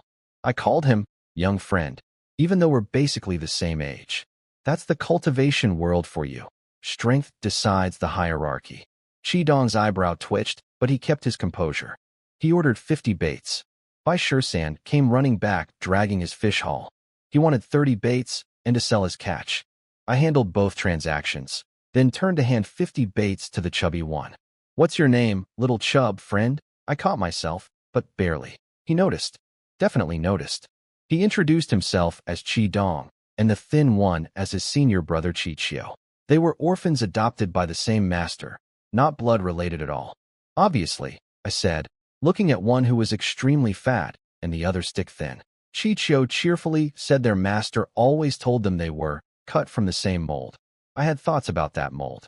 Then I spotted their little wooden shack in the distance. Another eyesore on my territory. Built without permission, ugly as sin. Tear it down, I said. Qiqiu panicked. Where would they sleep? I looked past him at Qidong, since he was clearly the decision-maker despite being the junior brother. I explained, this is my territory, and any construction needs my approval. It's not personal, I just have standards. Bai Shisan backed me up, shamelessly bragging about his own courtyard, while conveniently forgetting I'd demolished his coffin house by force. Qidong considered leaving the area entirely, but decided to stay. He asked about the courtyard card I'd shown them before, the one he'd called a scam. 6,000 spirit stones, I said. Or you can submit your own building design for my approval. He read between the lines. His design would never pass my aesthetic standards. So he pulled out 6,000 stones. It clearly hurt. I could practically hear his heart bleeding. But I was delighted. This kid had good sense after all. I mentally crossed him off my watch list. He'd been giving me suspicious looks since day one, staring at me like I was some kind of enemy. But a customer who pays full price without haggling? That earns goodwill in my book. I'm the most generous foundation building cultivator on Yanhuang Star. Probably. With the two brothers moving in next door to Bai Shisan, my lord points went up by 2 more. 3 residents now. Not exactly a booming community, but it's a start. I tried selling Qidong a spirit gathering formation, but he shot me this resentful look. I'd already taken 6,000 stones from him. He wasn't ready to spend more. Fair enough, I'd already squeezed him pretty good today. He'd come around eventually. My shop was the only game in town. At the lake, Qiqiu started fishing with the spirit bait and immediately hooked a dragonfish. Then another one right after. He was screaming for his brother to come see. Qidong's jaw dropped. They'd spent days catching nothing but regular fish, and now 2 dragonfish in minutes. The bait was worth every stone. When Qiqiu suggested they eat the dragonfish, Qidong nearly strangled him. That's 100 stones we're eating. We sell it. He grabbed a rod and jumped in to start fishing too. Bai Shisan watched from his spot, impressed by Qiqiu's luck. Even with the bait, Bai Shisan averaged about 1 dragonfish per day. This skinny guy pulled 2 in minutes. Back in my building, I turned my attention to security. Now that I was foundation building, my old first-tier formation felt pathetic. I could punch through it myself with 1 hit. The sense of safety I'd felt before was an illusion. It was time for the invincible formation. This was developed by Yanhuang Star researchers. The basic version costs 200,000 spirit stones and does something incredible. Within the formation's range, it boosts the controller's cultivation by 1 full major realm. 4. Me at foundation building level 1. Activating it would temporarily give me golden core level 1 power, complete with a temporary golden core forming inside my body. The catch? Each activation burns 100,000 stones and only lasts 15 minutes. That's the kind of price that makes you physically ill. I'd better never have to use it. But the security it provides is worth every stone. Within my 1,000-meter territory, no one below golden core could threaten me.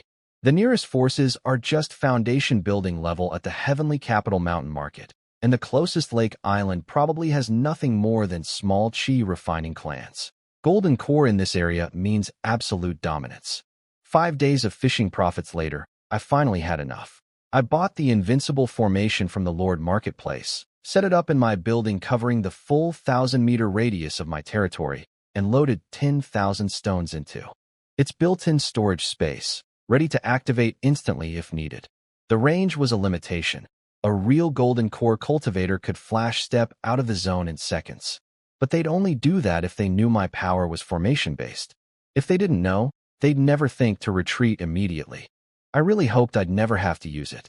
Every activation costs a fortune, and I'd spend 3 sleepless nights mourning those stones.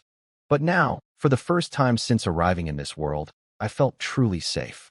After setting up the invincible formation, I got to work renovating.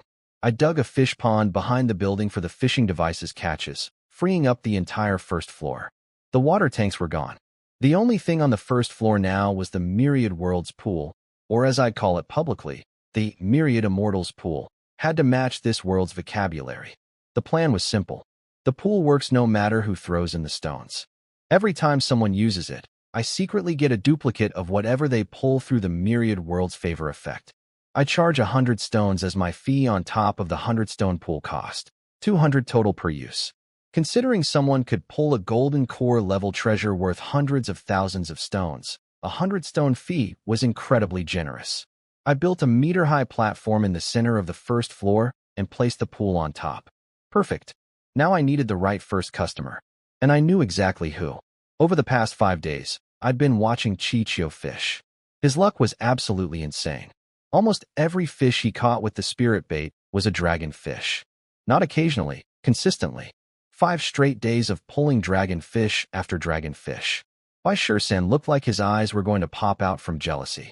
The brothers had already earned back the 6,000 stones they spent on the courtyard, and then some. This wasn't normal luck. This was supernatural. If this guy used the Myriad Worlds pool, whatever he pulled would probably be incredible, and I'd get a copy of it. One big hit from him, and everyone else would be hooked. I removed the old formation from my building. With the invincible formation ready to activate instantly, the old one was useless weight. Safety was covered.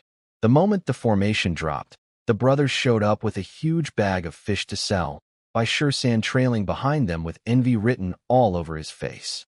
"Come inside," I called out. It was their first time entering the building. They looked around the empty first floor, no merchandise, no displays, just one pool on a platform in the center. Chidong's face lit up with vindication. "This isn't a real shop, is it?" Chichio walked up to the pool and tried to touch the water. His hand went right through. No resistance, no sensation at all. "It's not an illusion," I said, letting their curiosity build. "You're just too low-level to touch it. This pool is called the Myriad Immortals pool." They stared, waiting for an explanation. I let the silence stretch. Then I looked straight at Chichio, the lucky skeleton, and said, "Hey Beanpole, do you want golden core level treasures or not?" "Do you want golden core treasures?" I asked Chichio. "Yes." "Are you giving me one?" he said with a straight face. The nerve of this guy. Does he know what golden core treasures are worth? I explained the rules. Throw 100 stones into the Myriad Immortals pool, get a random item up to golden core tier, plus 100 stone service fee to me. Chidong and Sure-san looked at me like I was running a scam. Their eyes said it all. "Nice try, buddy." But Chichio's eyes were sparkling. He was ready. Chidong silently pulled out 200 stones. He'd been making thousands per day thanks to his brother's insane dragonfish luck, so 200 wasn't a big deal anymore. He clearly viewed it as paying for his brother's entertainment, letting the poor guy have some fun for once. What none of them knew was why I specifically chose Chichio as my first customer. This skinny guy's luck defied all logic. 5 straight days of catching almost nothing but dragonfish. Even Chidong couldn't catch a single spirit fish with the same bait. The fish were literally choosing Chichio. That kind of fortune wasn't normal. I wanted that luck working on my pool. Chichio tossed the stones in. They landed on the water and sank. One glowing orb rose to the surface. Then the information hit my mind. I felt like I'd been struck by lightning. After my breakthrough to foundation building, the pool had upgraded. I'd secretly spent 20,000 stones testing it myself, and got nothing but junk and a few basic pills. 20,000 stones, wasted. Now, the very first time someone else used it, this happened. The pool had betrayed me. Completely and decisively. I couldn't say what it was out loud. Not yet. But my face must have shown something, because Chi Dong and Bai Shursen suddenly got very curious. They'd been ready to laugh at whatever garbage came out. Now they were staring at my expression, confused, intrigued. How do I open it? Chi Chio asked, holding the glowing orb. Touch it and think open, I managed. But go outside first. What's inside is big. It won't fit in here. That got everyone's attention. Bai Shursan and Chi Dong exchanged glances. Something big, and I clearly knew what was inside even though I hadn't touched the orb, which meant I had some connection to the pool. But my shocked expression suggested I hadn't expected this result either. Meanwhile, in my storage bag, I had my own copy of the same orb, the myriad world's favorite duplicate. Whatever Chicho got, I got one too. My heart was in chaos. I'd planned for a foundation building level item as the perfect debut. Something impressive enough to hook my 3 customers without being too outrageous. Instead, the pool went completely overboard on its very first public showing. Chicho practically skipped outside with his glowing orb. The other 2 rushed after him, dying to know what was inside. So was I? I mean, I already knew. That was the problem. I already knew what was inside that orb. And I already knew everyone was about to lose their minds. Chicho opened the light orb outside my building. The next instant, a 100-meter-long creature materialized on the ground in front of us. A flood dragon. A dead one, but still, a genuine golden core level flood dragon. Its body was covered in fading green scales the size of dinner plates. A massive fatal wound gaped under its neck, flesh torn open to reveal dark gold muscle and white bone. Blood was still slowly seeping out. Even dead, its dragon pressure radiated outward, sending the spirit fish in the lake into a frenzy of escape. But the dragon fish did the opposite. They surfaced at the shore and stared toward the body, completely still. Chi Dong and Bai Shursan rubbed their eyes like they'd gone blind. A flood dragon. From a 200-stone gamble. Is this really mine? Chi Dong asked me, his voice shaking. He couldn't process why I'd let something worth millions of stones walk away.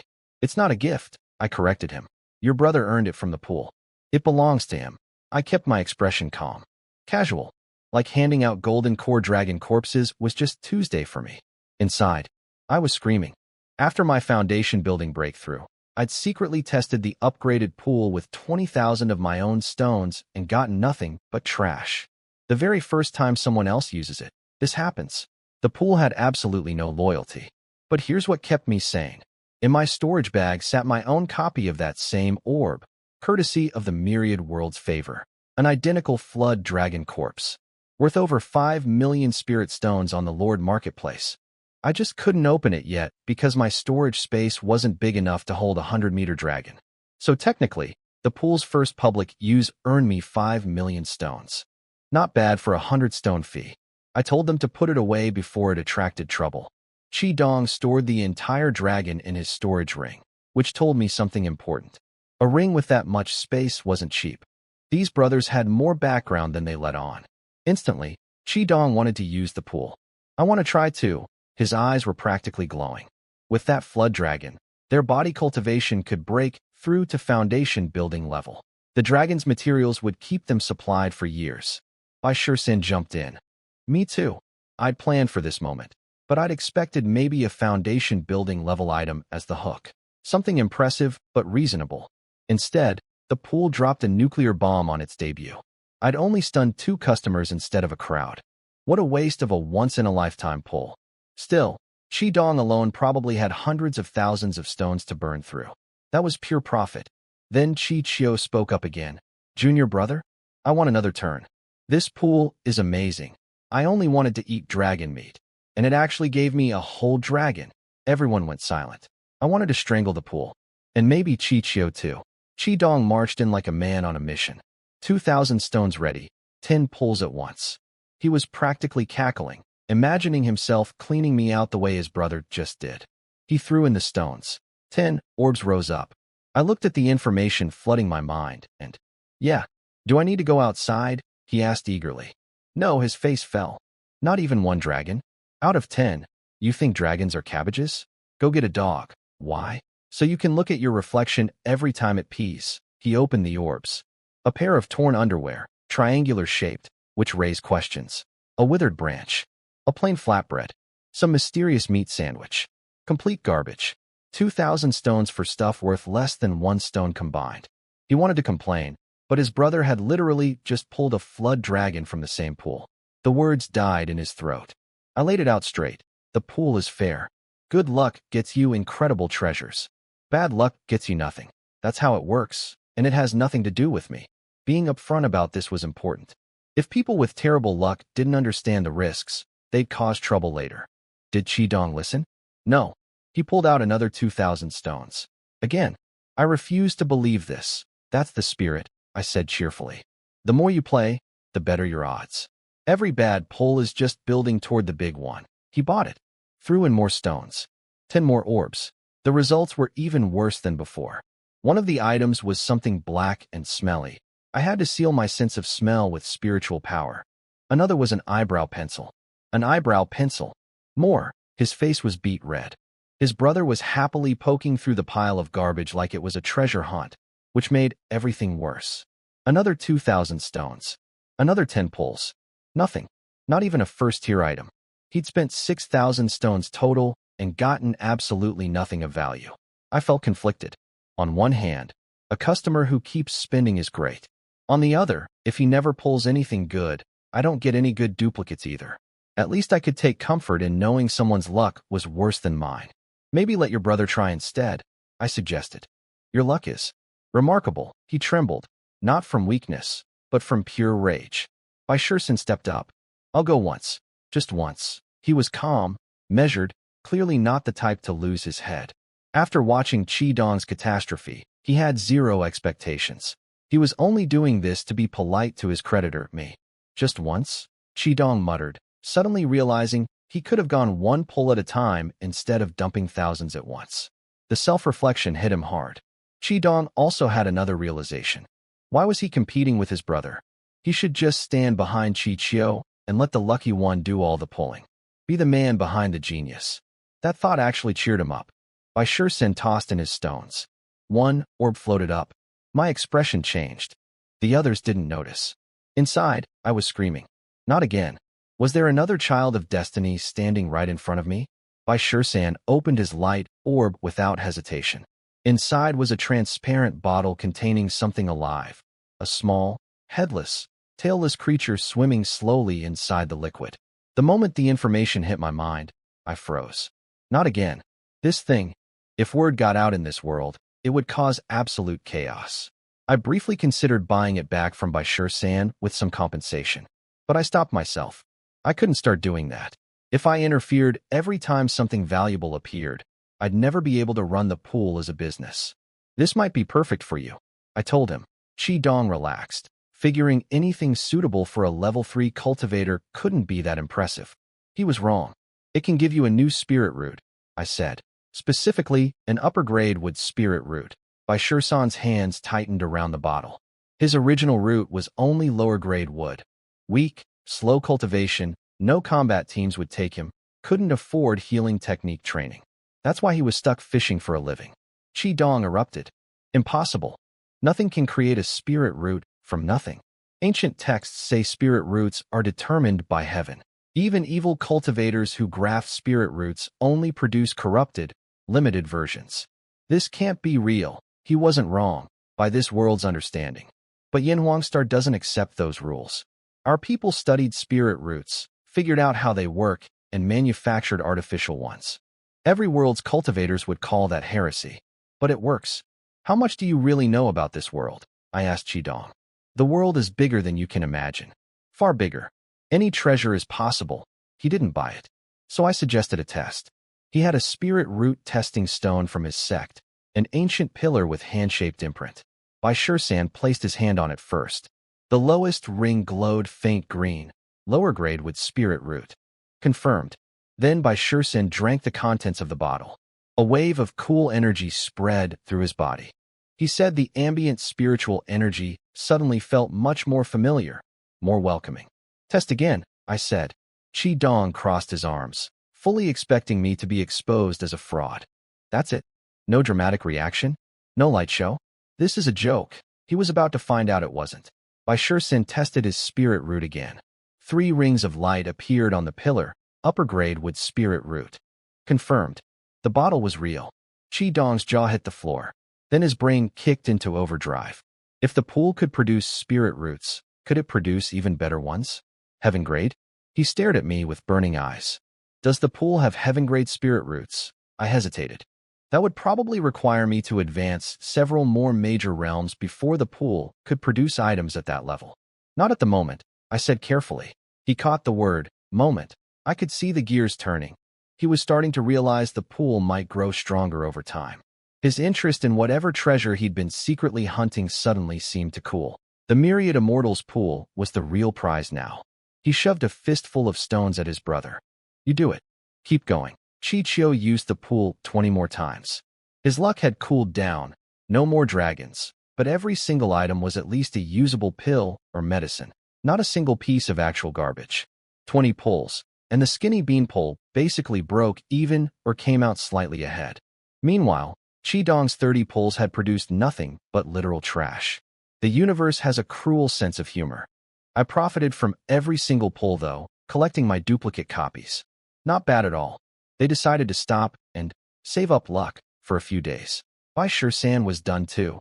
He'd gotten the deal of a lifetime with that spirit root and wasn't about to push it. I set the ground rules. First floor stays open during the day, second floor and above are off limits. Tell your friends, your relatives, anyone, I said.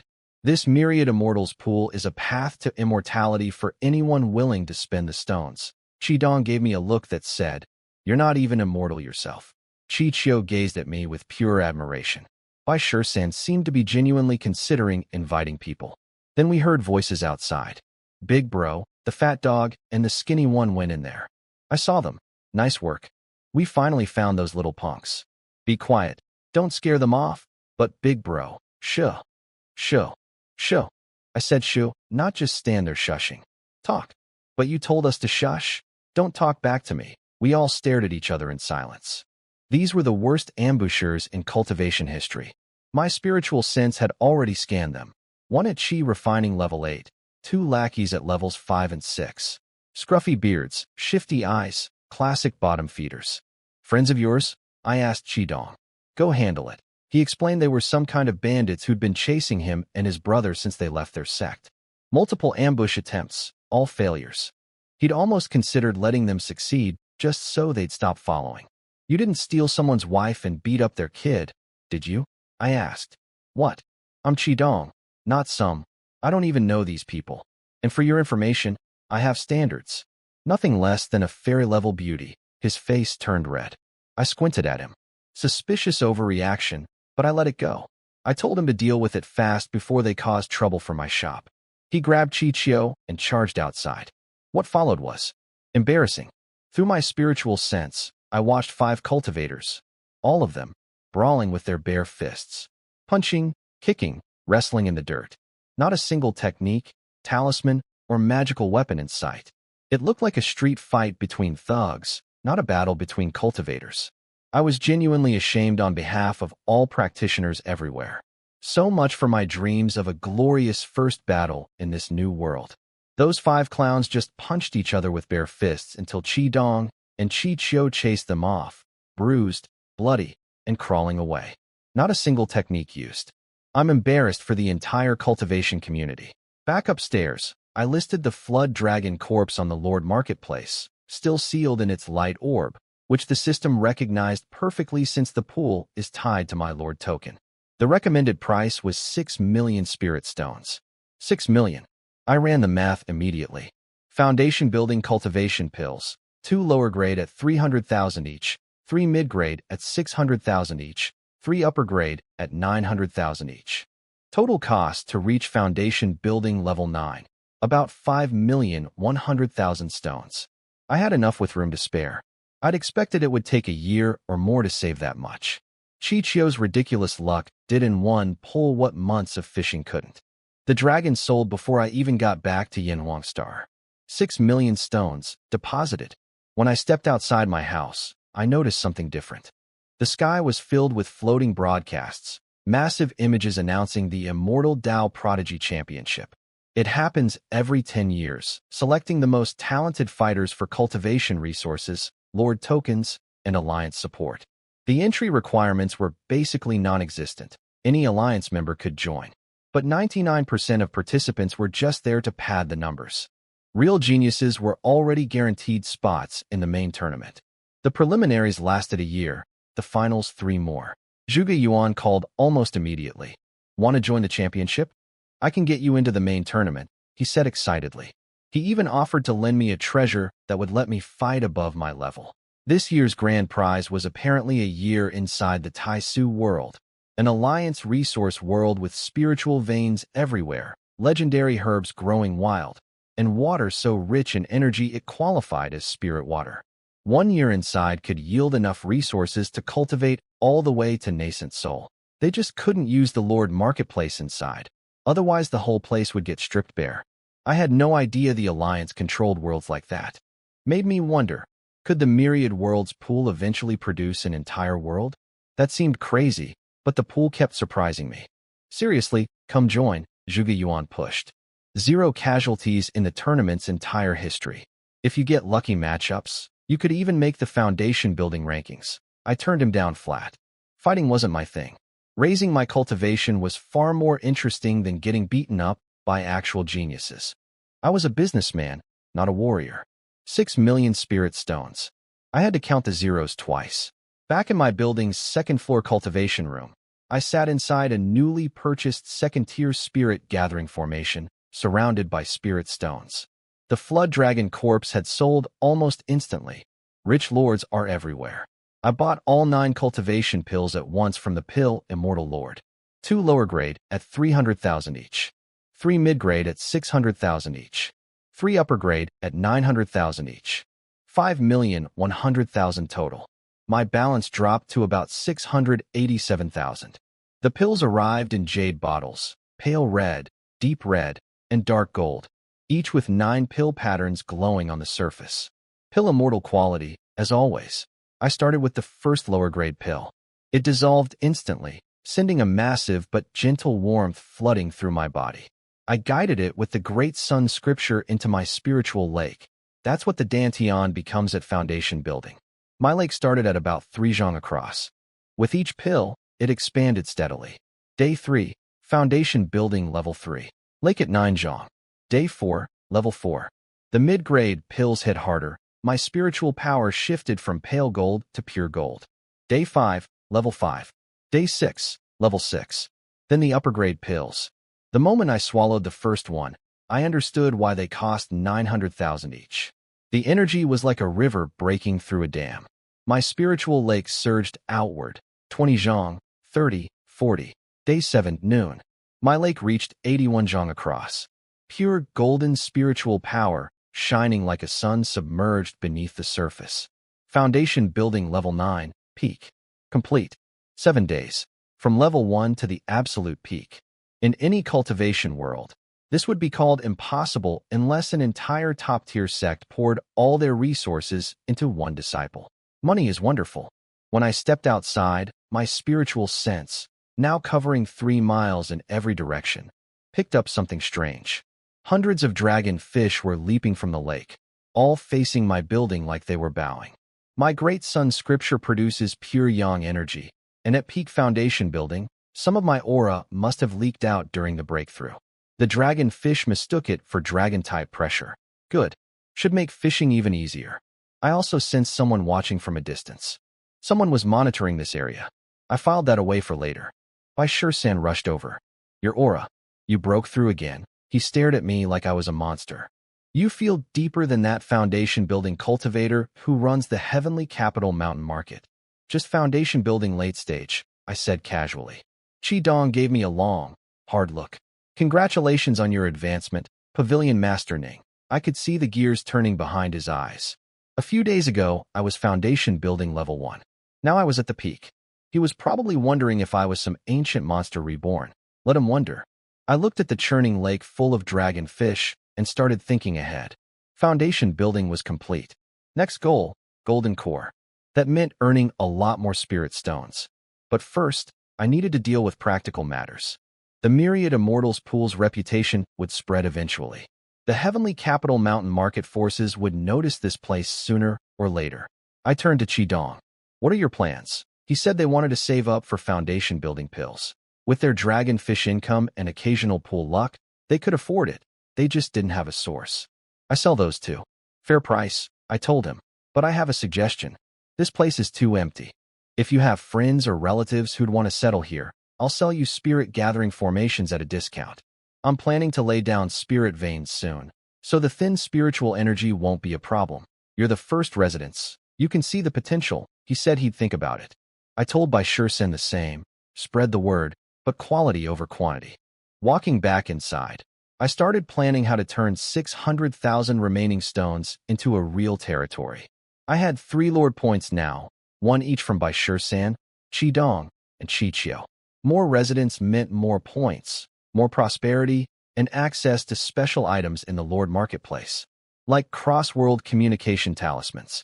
If those existed, I could stay in touch with Zhuge Yuan from anywhere. I glanced back at the lake one last time. Dragon fish leaping through sunlight, scattering golden reflections everywhere. 7 days to reach foundation building peak. Next up, earning enough to buy a golden core. While I was spending 7 days breaking through to foundation building level 9, things were happening that I didn't fully know about yet. What I did know, after reaching peak foundation building, my spiritual sense expanded to cover 3 miles. And within that range, I found someone hiding. A spy, tucked inside a hollowed-out old willow tree by the lake, using some kind of wood concealment technique. Chi refining level 9, but his stealth skills were foundation building quality, clearly a trained operative. If I hadn't just completed my breakthrough and gained a massive boost to my spiritual sense, I never would have detected him. He was that good. I didn't confront him. I wanted to know who sent him, who he was watching, and why. So I wrapped a thin thread of spiritual sense around that tree and waited. Greedy people never wait long. What I didn't know, but would learn soon enough, was the full picture behind that spy. His name was Shadow 7, one of 12 shadow guards belonging to the Zhao family, a foundation-building clan that co-controlled the heavenly capital mountain market 700 miles east of here. He'd been secretly monitoring 3 bandits who were chasing Qidong and Qiqiu, apparently on orders from some higher authority that wanted the brothers tracked.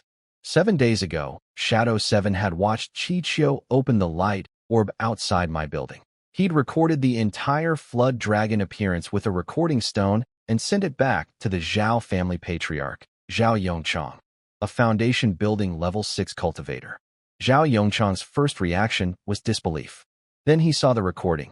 A complete, fresh golden core flood dragon corpse. His mind went straight to his family's ancestor, who'd been in seclusion for 10 years attempting to break through to golden core.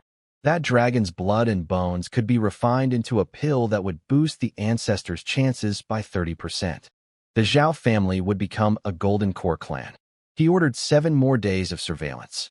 Shadow 7 reported back. No hidden cultivators protecting the area, no defensive formations beyond what was visible, no powerful guardians. Just a strange little shop run by what appeared to be a single cultivator. Zhao Yongchang made his decision. He assembled 11 shadow guards, took out a 3rd-tier artifact called the Soul-Subduing Bell, a weapon so precious it needed 10 years of nurturing after each use, and prepared to lead them personally to my location. He chose not to report the dragon to his superiors. If he did, the Zhao family would never see a piece of it. That night, 12 black-clad figures melted into the darkness and raced west toward my lake. What Zhao Yongchang didn't know was that his spy had already been discovered. What he also didn't know was that the shop owner he planned to rob was sitting on the invincible formation, 1 activation away from golden core level combat power. From my rooftop that evening, I watched storm clouds gather in the east. The dragon fish in the lake were restless, jumping nervously. "A storm is coming," I murmured. I glanced at the old willow tree one last time before stepping inside. My lips curved slightly. Inside that tree, Shadow 7 felt a sudden, inexplicable chill, like a primordial beast had casually glanced his way. He suppressed his breathing and chanted his concealment mantra harder. He had no idea he'd already been completely exposed. They came at night. 13 of them. I'd been tracking that spy in the willow tree for days, so I wasn't surprised when his friends showed up. My spiritual sense picked them up the moment they entered my 3-mile range. 12 black figures dropping out of the sky like crows, landing 100 yards from my building. Their leader wore dark green robes with a bronze bell at his waist. Foundation building level 6. The other 11 were all chi refining level 9, dressed in black armor, trained killers, not random thugs. This was a professional operation. The spy, Shadow 7, joined them and pointed out my building and the brothers' courtyard. Their scouts circled my building with some kind of shadow detection technique, then reported back. I could hear everything with my spiritual sense. He told the leader my aura was unfathomable, similar to what he'd felt from their ancestor. That spooked them enough to redirect their attention away from me. The leader's name was Zhao Yongchong, patriarch of the Zhao family, one of 2 clans controlling the heavenly capital mountain market. He'd come for Qidong and Qiqiu, not me. He figured if I was smart, I'd stay out of it. 11 shadow guards fanned out and surrounded the brothers' courtyard in a half-circle formation. Zhao Yongchong stayed put, watching my building, his hand resting on that bronze bell. I stepped outside. "Deep night for a visit," I said calmly. "What brings you here?" He gave me a polite smile and introduced himself. Said it was a private matter, nothing to do with my shop. Just needed to deal with the 2 brothers. On my territory? I raised an eyebrow. "That involves me." His smile stiffened. He claimed this was unclaimed land, no one's territory. Then the fighting started. His shadow guards attacked the brothers' courtyard. I heard Qidong shout, then the clash of weapons. 5 level 9 fighters against 2 level 7 kids. Within 3 exchanges, the brothers were in serious trouble. "Pavilion Master Ning," Qidong screamed. "Save us. We'll pay. Any amount." Zhao Yongchong activated the bronze bell. A low hum spread outward, and both brothers froze for a split second, a soul attack. One shadow guard's short sword shot toward Qidong's back like a snake. "This doesn't concern you," Zhao Yongchong told me, his voice turning cold. "Our ancestor is at foundation building peak, about to break through to golden core. Interfere, and you're making an enemy of the Zhao family." He was trying to scare me with his ancestor, testing whether I'd back down. I blinked at him. Zhao family ancestor? Foundation building peak? Never heard of them. His face went blank. "But," I sighed, looking at the brothers fighting for their lives. "They live here. They're my customers. A host should look after his guests. You're really going to interfere?" His hand tightened on the bell, eyes flashing with killing intent. "Yeah," I nodded seriously. "They said they'd pay." He laughed, the angry kind. Then he poured spiritual power into the bell. The sound hit like a spike driven through my skull. This was the soul-subduing bell, a 3rd-tier artifact that attacks the spirit directly. Below foundation building, you'd collapse. Even foundation building cultivators would have their spiritual sense scrambled. The instant the bell rang, Zhao Yongchong launched himself at me, claw hand aimed at my throat. No hesitation, no warning, a killing strike. Behind him, the shadow guards intensified their assault. Qidong was drowning in blade light. Qiqiu's iron staff had been knocked away, and 2 swords were inches from his chest. This was the moment I'd been preparing for. 20,000 spirit stones sitting inside the invincible formation's array plate, ready to activate. They came for the brothers, not for me. But they came on my land. Zhao Yongchong stood 100 yards from my building with 11 shadow guards fanning out around the brothers' courtyard. His scout had already probed my building and reported my aura as unfathomable. That spooked Zhao Yongchong enough to avoid targeting me directly. He just wanted Qidong and Qiqiu. He introduced himself politely, said it was private business, nothing to do with me. "On my territory?" I said. "That makes it my business." He claimed this was unclaimed land. Then his shadow guards attacked. 3 breaths later, the brothers were overwhelmed. 5 level 9 fighters against 2 level 7 kids. It wasn't even close. Qidong screamed for help, offering to pay any amount. Zhao Yongchong struck his soul-subduing bell. The sound was designed to shatter concentration and paralyze anyone below golden core. Both brothers froze mid-fight. Blades closed in on them from every direction. Then he turned to me with his threat. His ancestor was foundation building peak, about to reach golden core. Interfere, and I'd be making an enemy of the entire Zhao family. I blinked. "Never heard of them. They're my customers," I added. "And they said they'd pay." He laughed in disbelief. Then he poured everything into the bell and lunged at my throat. I raised my right hand. Formation, activate. The ground erupted in golden light. Thousands of golden lines blazed across the earth in a 1,000-meter radius, forming an enormous array that shot a pale gold dome into the sky. The invincible formation, online. My aura exploded upward. Foundation building 9. Golden core 1, 2, 3. All the way to golden core 9. Peak. Zhao Yongchang's claw stopped 3 feet from my throat. Not because he chose to stop, because the pressure crushed him where he stood. His bones groaned under the weight. He looked up at me with blank, uncomprehending eyes. Golden fire flickered around my body. The bell sound wave hit my palm wind and dissolved into nothing. I pressed my palm down. One simple push. His blood shields shattered like wet paper. The bell's power vanished. My palm wind passed through every defense he had and destroyed everything inside him. Organs, meridians, bones, all at once.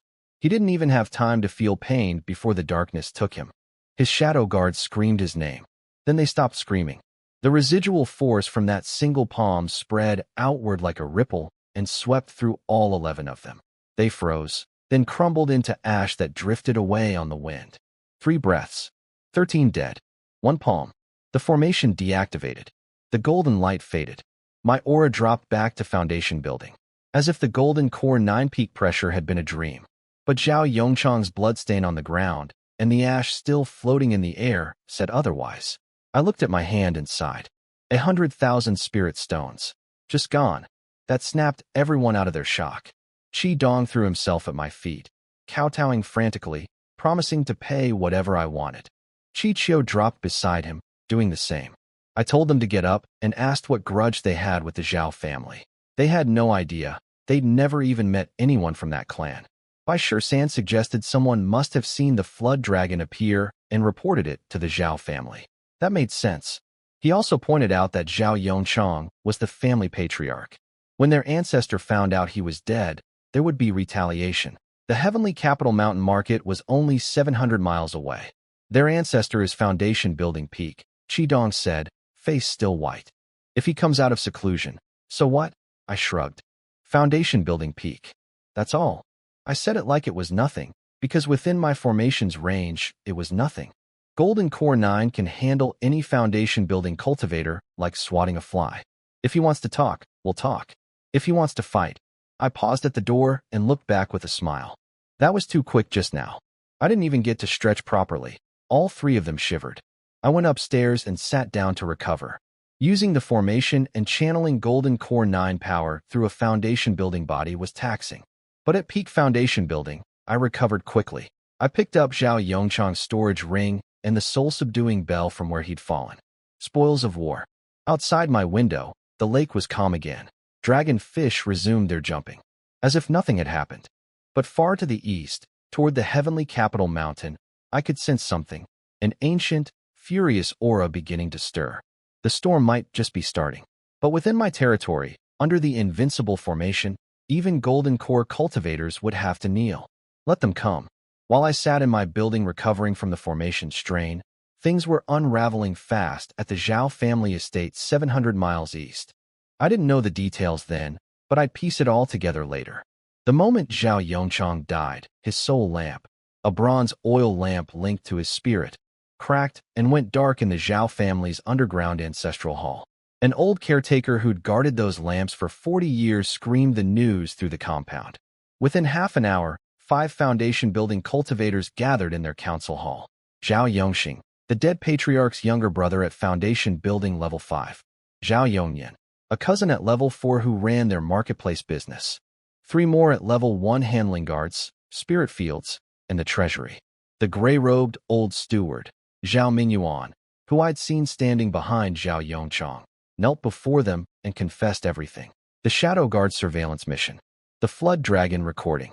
The Patriarch's decision to go after Qi Dong and Qi Qiu without reporting to whoever, above, had assigned them the monitoring task. The 11 Shadow Guards. The soul-subduing bell. All of it, gone in 3 breaths. The family erupted. Zhao Yongyan slammed a table hard enough to crack it. They argued about what could have killed a foundation-building level 6 cultivator carrying a 3rd-tier artifact and 11 elite guards so fast that he couldn't even activate his emergency escape techniques. His soul lamp hadn't flickered, it just went out. Instant death. Some guessed I was secretly golden core. Others figured I had hidden protectors. None of them got it right. Then came the detail that shook them most. Zhao Yongchang had mentioned someone above, a higher authority that had assigned the surveillance of the Qi brothers. Even his own brother didn't know about this connection. Whatever secrets Zhao Yongchang had been keeping died with him. Zhao Yongxing took command. He locked down the estate, activated their defensive formation, recalled all guards from the marketplace, and posted his 3 weakest foundation building members to protect key locations. Then he went to the forbidden grounds behind the mountain. Their ancestor, Zhao Wuji, had been in seclusion for 10 years, trying to break through to Golden Core. He'd left strict orders. Do not disturb unless the family faces extinction. Zhao Yongxing knelt outside the stone cave and activated a blood-summoning talisman, spitting his own blood onto it. The talisman shot into the cave and shattered whatever meditation state the ancestor was in. The old man emerged. White-haired, withered face, sunken eyes, but those eyes burned with terrifying intensity. Foundation building peak, pushed to absolute perfection over a decade of grinding. One opportunity away from Golden Core. Zhao Yongxing told him everything. The ancestor listened without expression. Then he asked 2 questions. Did Yongchang bring the soul-subduing bell? Did all 11 shadow guards go? Yes and yes. And he still died, the old man said flatly. The enemy either has Golden Core power or means equivalent to it. Then he smiled. A cold, dry smile. Yongchang is dead. The bell is lost. But the flood dragon is still out there. He stepped out of the valley, his body transforming into a streak of gray light aimed west toward my lake. Gather every foundation building member. Follow me to Fallen Dragon Lake. I want to see what this Ningxian pavilion really is. He was coming. Foundation building peak. 10 years of accumulated power. Hungry for the dragon corpse that could push him to Golden Core. What he didn't know was that I'd already sold that dragon. And what he really didn't know was that within my 1,000-meter territory, his foundation building peak cultivation meant absolutely nothing against Golden Core 9. I sat on my rooftop at dawn, breathing with the lake wind. Last night's palm strike had cost 100,000 stones, but it was worth every one. The feeling of Golden Core 9 power flowing through me, controlling heaven and earth with a thought, had left a deep impression on my soul. Was it expensive? Absolutely. Was it satisfying? Beyond words. In this world, no amount of scheming beats raw power. If I can solve a problem with 1 palm strike, I'm not using 2. Any threat to my territory gets destroyed completely.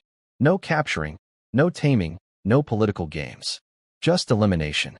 I loaded another 100,000 stones into the formation's array plate. Fully charged again. 1 activation, 15 minutes of Golden Core 9 power. Hope that Zhao ancestor doesn't keep me waiting too long, I muttered. I was actually looking forward to testing the formation's power again. Each time I used it, the simulated Golden Core gave me deeper insights into that realm. Also, how much should I charge Qi Dong for saving his life? Something to think about. The answer to my first question came faster than expected. Mid-morning. A furious, overwhelming aura exploded from the eastern sky, racing toward my lake at terrifying speed. The pressure alone made the air heavy. A foundation-building peak cultivator, 10 years of accumulated power, radiating killing intent without any attempt to hide it. Zhao Wuji, the Zhao family ancestor. Down by the lake, Bai Shisan and the brothers felt it too. Bai Shisan went pale. Qi Dong identified it immediately, foundation-building peak. The pressure was 10 times stronger than what his dead grandson had given off. They were scared. I wasn't. I stepped out of my building, looked up at the gray streak of light cutting through the clouds, and smiled. Finally, I raised my right hand. Formation, activate. Golden lines erupted from the ground across a 1,000-meter radius, weaving into the massive array pattern, shooting a golden dome into the sky. My aura detonated upward. Foundation building peak. Golden Core 1, 3, 6, 9. Peak. This time, I didn't hold anything back. I let the full pressure of Golden Core 9 radiate outward without restraint. The lake went still as glass. Every dragon fish dove to the bottom. Birds and insects for 10 miles around dropped flat, trembling. Let the old man feel exactly what he was flying into. The old man arrived at dawn, riding a streak of gray light, his killing intent flooding the sky. Zhao Wuji, foundation building peak, 10 years of seclusion, the strongest cultivator in the heavenly capital mountain region. He froze the instant he entered my territory, because I'd already activated the formation. Golden Core 9. Full power, no restraint. I let the pressure crash down on him without warning. His rage turned to shock, then to raw terror in the span of a heartbeat. He'd spent a decade chasing Golden Core, so he understood better than anyone what Golden Core 9 meant. This wasn't something he could fight. This wasn't something he could survive. He fell from the sky like a puppet with its strings cut. My pressure alone shattered his protective energy and drove him into the ground, creating a crater. He lay there broken, bones snapped, blood leaking from his nose and mouth, unable to lift a finger. "Senior, spare me," he screamed, his voice cracking with fear. "I didn't know you were here. The Zhao family will give everything we have." I looked down at him, raised my hand. The spiritual energy of heaven and earth converged above him, forming a 100-zhang golden palm, clear fingerprints, blazing with light, hovering over his head like the hand of a god. "Zhao family ancestor," I said calmly. "Foundation building peak," he screamed, and threw everything he had at survival. Every defensive artifact flew out of his storage bag. He bit his tongue and sprayed blood to fuel an escape technique. Shields, barriers, desperate flight, all at once. None of it mattered. The golden palm pressed down. Gently, his barriers dissolved on contact. His blood escape shattered before it left his body. The palm touched him, and he simply ceased to exist. Body, soul, 100 years of cultivation, all gone in an instant. No blood, no remains, no ash. Just a shallow palm print in the earth, 3 inches deep, perfectly detailed. As if he'd never existed at all. The formation deactivated. My aura dropped back to foundation building. The golden light faded.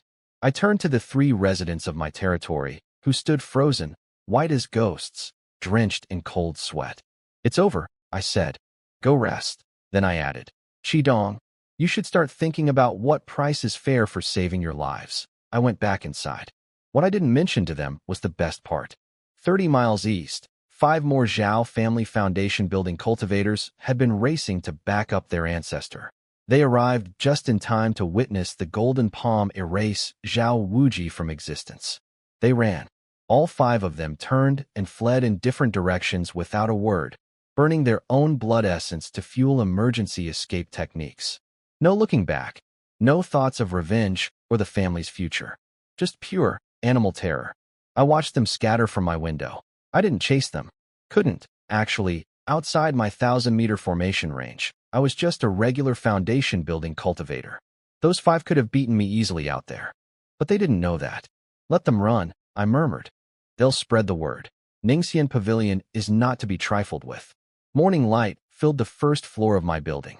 I sat at a new wooden desk with a contract laid out on beast skin paper, written in cinnabar ink with spiritual patterns along the edges. Qidong stood across from me, staring at the numbers, his face pale. 40,000. "I mean, isn't this a bit much?" he croaked. I tapped the paper with my brush. "Last night's activation cost 100,000 stones. This morning's cost another 100,000. That's 20,000 in expenses. The other 20,000 is my service fee. Cost plus labor. Perfectly fair." His eye twitched. He clearly wanted to call me a crook, but then he glanced at the shallow palm print still visible in the ground outside, where a foundation-building peak ancestor had been erased from existence, and thought better of it. When someone who can do that asks for 400,000 stones, you say thank you. "We can't pay it all right now," he managed. "No rush. 1 year. No interest." I slid the brush toward him. "Or you can choose not to sign. Your call." He grabbed the pen so fast he nearly knocked over the inkstone. The moment he signed, the spiritual patterns on the contract lit up. 2 streams of light shot out. One into his forehead, one into my sleeve. Blood contract sealed. If he didn't pay within a year, his soul would detonate. "One more thing," I added casually. "The Zhao family might come looking for you. Stay within my territory and you're safe. Anyone who tries to take you, even nascent soul or spirit transformation cultivators, won't succeed." That last part was a bluff. But after what they'd witnessed, nobody was going to question it. After they left, Chi Chio told his brother not to worry. he'd just catch more dragonfish. Qidong seemed to relax. With his brother's supernatural luck and the myriad immortals pool, 400,000 stones was achievable in months, not years. Meanwhile, I was already thinking about what the Zhao family would do next. I got my answer that same afternoon, though I wouldn't learn the details until later. Back at the heavenly capital mountain, the 5 foundation building cultivators who'd watched me erase their ancestor didn't stop to mourn. They didn't plan revenge. They didn't even argue about what to do. They looted their own home. Every valuable, spirit stones, pills, talismans, artifacts, even the 100-year-old spirit tea trees in the courtyard, was ripped out and packed up. They dismantled their protective formation, stripped the treasury bare, and destroyed what they couldn't carry. Zhao Yongxing, now the highest-ranking survivor, carved a final message into a jade slip and sent it into their ancestral hall. The Zhao family has fallen. All members must scatter immediately. Hide your identities. For 100 years, no one may act under the Zhao name. Anyone who disobeys is expelled from the family records. Then 20-plus Zhao family members launched into the sky and fled east, carrying everything they owned on their backs. Not one of them looked toward the lake. The Zhao family, a century-old power that had co-ruled the heavenly capital mountain market, abandoned their home in a single afternoon because of one palm strike. I watched the eastern sky from my window and smiled. No pursuit necessary. The message had been delivered. Ningxian Pavilion stands. The Zhao family doesn't. The ripple effects from my 2 palm strikes spread faster than I expected. I didn't know the details right away, but here's what happened at the heavenly capital mountain. The Wang family, the other foundation building clan sharing the marketplace, noticed the Zhao family's frantic activity. Their patriarch, Wang Qingyun, was a careful man. He watched Zhao family members rip out their own defensive formations, strip their treasury, and flee east with everything they could carry. All within hours. He waited 3 days. Smart move. If a golden core cultivator had really appeared, better to know before making a move. When nobody came and the Zhao family didn't return, the Wang family walked into the empty Zhao estate and claimed everything left behind. No fighting, no bloodshed. They just absorbed the territory, the remaining branch family members, and the marketplace stalls. A century-old power, gone overnight. And the Wang family ate it all without lifting a finger. Rumors exploded across the marketplace. Some said a hidden golden core master destroyed the Zhao family. Others claimed internal fighting. Nobody knew the truth, and nobody connected it to my little shop by the lake. 2 days later, Bai Shisan's friends arrived. 3 low-level wandering cultivators. Lei Ming, a scarred muscular guy at Qi refining level 5 with dual earth gold roots. Chun Feng, a skinny young man at level 4 with water root who was fast but weak. And Lu Yun, a sharp-minded woman at level 5 with fire root. They'd received Bai Shisan's letter and come to investigate his wild claims. Upper grade with spirit root? A magical pool that gives golden core treasures for 200 stones? They thought he'd lost his mind. Bai Shisan pulled out a testing stone and showed them his 3 green rings, confirmed upper grade wood root. Their jaws dropped. They'd known him for over a decade. He'd always been the weakest among them, stuck with the worst possible spirit root. He told them everything. The spirit bait, the myriad immortals pool, Chi Chiu pulling a flood dragon corpse. He also mentioned, very casually, that I'd killed the Zhao family patriarch with 1 palm strike, then erased their foundation building peak ancestor the same way the next morning. Their faces went through several shades of white. Lu Yun recovered first. Take me to the pool, she said firmly. Our spirit roots are garbage. We'll never reach foundation building. Better to gamble 200 stones than live a mediocre life. The other 2 hesitated, then agreed. 200 stones was everything they had. But what good was saving it if they'd never advance? They followed Bai Shisan to my building. I noticed them pause at the door, staring at the palm print still glowing faintly in the morning sunlight, the one I'd left when I erased Zhao Wuji. Good. Let that be their first impression. I looked up from the old book I was reading and smiled. New customers? Welcome. Bai Shisan's 3 friends lined up to try the myriad immortals pool. I'd upgraded the visual effects since the early days. Now when stones hit the water, a small vortex forms. The water turns from clear to deep blue to black, and the light orb rises dramatically from the center. A little ceremony goes a long way. Lu Yun went first. She handed me 100 stones, dropped another 100 into the pool, and waited with held breath as her orb floated up. She opened it. A gray rock fell into her palm. Rough surface, no spiritual energy, completely ordinary. "What is this?" she asked, voice trembling. "A regular stone," I said. "Decent hardness. Good for paving roads." Her face went white. 200 spirit stones. Her entire savings from months of hunting beasts and gathering herbs. For a road pebble. She stumbled to the wall and leaned against it, eyes closed, chest heaving. Chen Feng went next, hands shaking. His orb produced a small wooden box containing a pinch of brownish tea leaves. Barely any spiritual energy. Low-grade bitter tea, I told him. Keeps mortals awake. For qi refining cultivators. Marginally useful. He looked like he wanted to cry. 2 down, both disasters. Bai Shursin quietly suggested to Lei Meng that maybe he should save his stones. But Lei Meng was a gambler at heart. Bottom-level cultivators always are. When you have nothing, what's the harm in betting everything? He threw his stones in hard, almost angry. This time, something felt different. The vortex spun faster. The water shifted from black to dark gold. Even I noticed the change. The orb rose. Lei Meng grabbed it and cracked it open. A palm-sized white jade bottle fell into his hand. Warm to the touch, 3 golden pill patterns etched on its surface, sealed with a cork stopper. Mid-grade first-tier cultivation pill, I announced.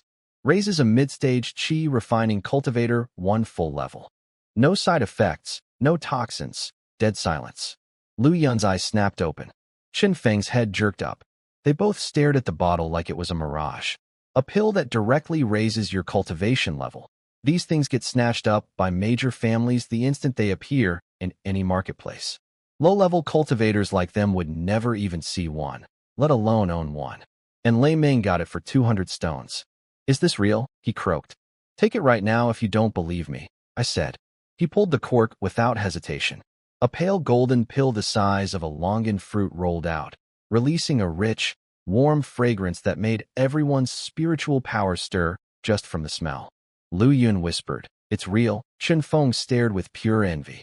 If only his pull had been this one instead of that worthless tea. That's the myriad immortals pull for you. One person gets a paving stone, another gets a life-changing pill. Some cry, some celebrate. And I profit either way. Plus I got my own duplicate of that cultivation pill sitting quietly in my storage, courtesy of the myriad world's favor. The best part? Lu Yun and Chen Feng weren't done. I could see it in their eyes. The loss stung, but watching Lei Meng hold that pill hurt even more. They'd be back. They'd scrape together more stones somehow. Fishing, hunting, borrowing, and they'd try again. That's how the pool works. One winner keeps 100 losers coming back. Lei Meng swallowed the pill right there on the spot. 1 instant stick's worth of time later, his aura surged. Qi refining level 6, peak. Not just a breakthrough, but pushed all the way to the top of the level. His body even got strengthened in the process. The guy was ecstatic. Lu Yun and Chen Feng watched with complicated expressions. Happy for their friend, sure, but mostly feeling the sting of their own losses. 3 people came in together. 1 walked out with a life-changing treasure. 2 walked out with a rock and some cheap tea. That's the pool. Fair. Depends on your luck. Bai Shursin stepped in at the perfect moment. He told his friends that losing 200 stones wasn't the end of the world, because earning stones here was easy. He showed them his spirit bait and explained the fishing business. 5 stones per bait, 10 to 15 stones per regular spirit fish, over 100 per dragon fish. His daily income ranged from 500 to 1,000 stones. Their eyes nearly popped out. They earned 200 or 300 stones per year doing odd jobs and hunting weak monsters. Bai Shursin was making that in half a day. All 3 bought bait immediately. Lu Yun and Chen Feng could only afford 5 each. Lei Meng, riding high from his breakthrough, grabbed 10. I'd set up a small shelf by the wall, added it yesterday, stocked with bait, basic pills, and talismans. Having physical products on display made the place feel more like a real shop. They headed to the lake with Bai Shursin, who picked out fishing spots and showed them the basics. Not that there's much technique involved. Hook the bait, cast the line, wait. Lu Yun's rod dipped almost immediately. She pulled up a silver scale fish worth 11 stones. The relief on her face was instant. Not much, but it was something coming back. Chen Feng caught a green jade fish worth 13 stones right after. Lei Ming hooked a dragon fish on his third cast. Low grade, but still worth over 100 stones. He was practically glowing. I watched from my window as 4 people sat by the lake, pulling fish after fish from the water. The 2 who'd lost everything at the pool were already smiling again, calculating how fast they could earn back their losses. This was exactly how I designed things to work. The pool is the gamble, exciting, dramatic, occasionally life-changing. But the fishing is the anchor. It's steady, reliable income that keeps people here even after the pool burns them. Lose 200 stones, fish for a day, and you've got it back. Then what happens? You look at that pool again and think, maybe one more try. The pool hooks them. The fishing keeps them. And I profit from both. My territory now had 6 residents. By Shisan, Qi Dong, Qi Qiu, and 3 new fishing enthusiasts. 6 Lord points. The place was starting to feel like an actual settlement. I still didn't understand why this lake never ran out of fish.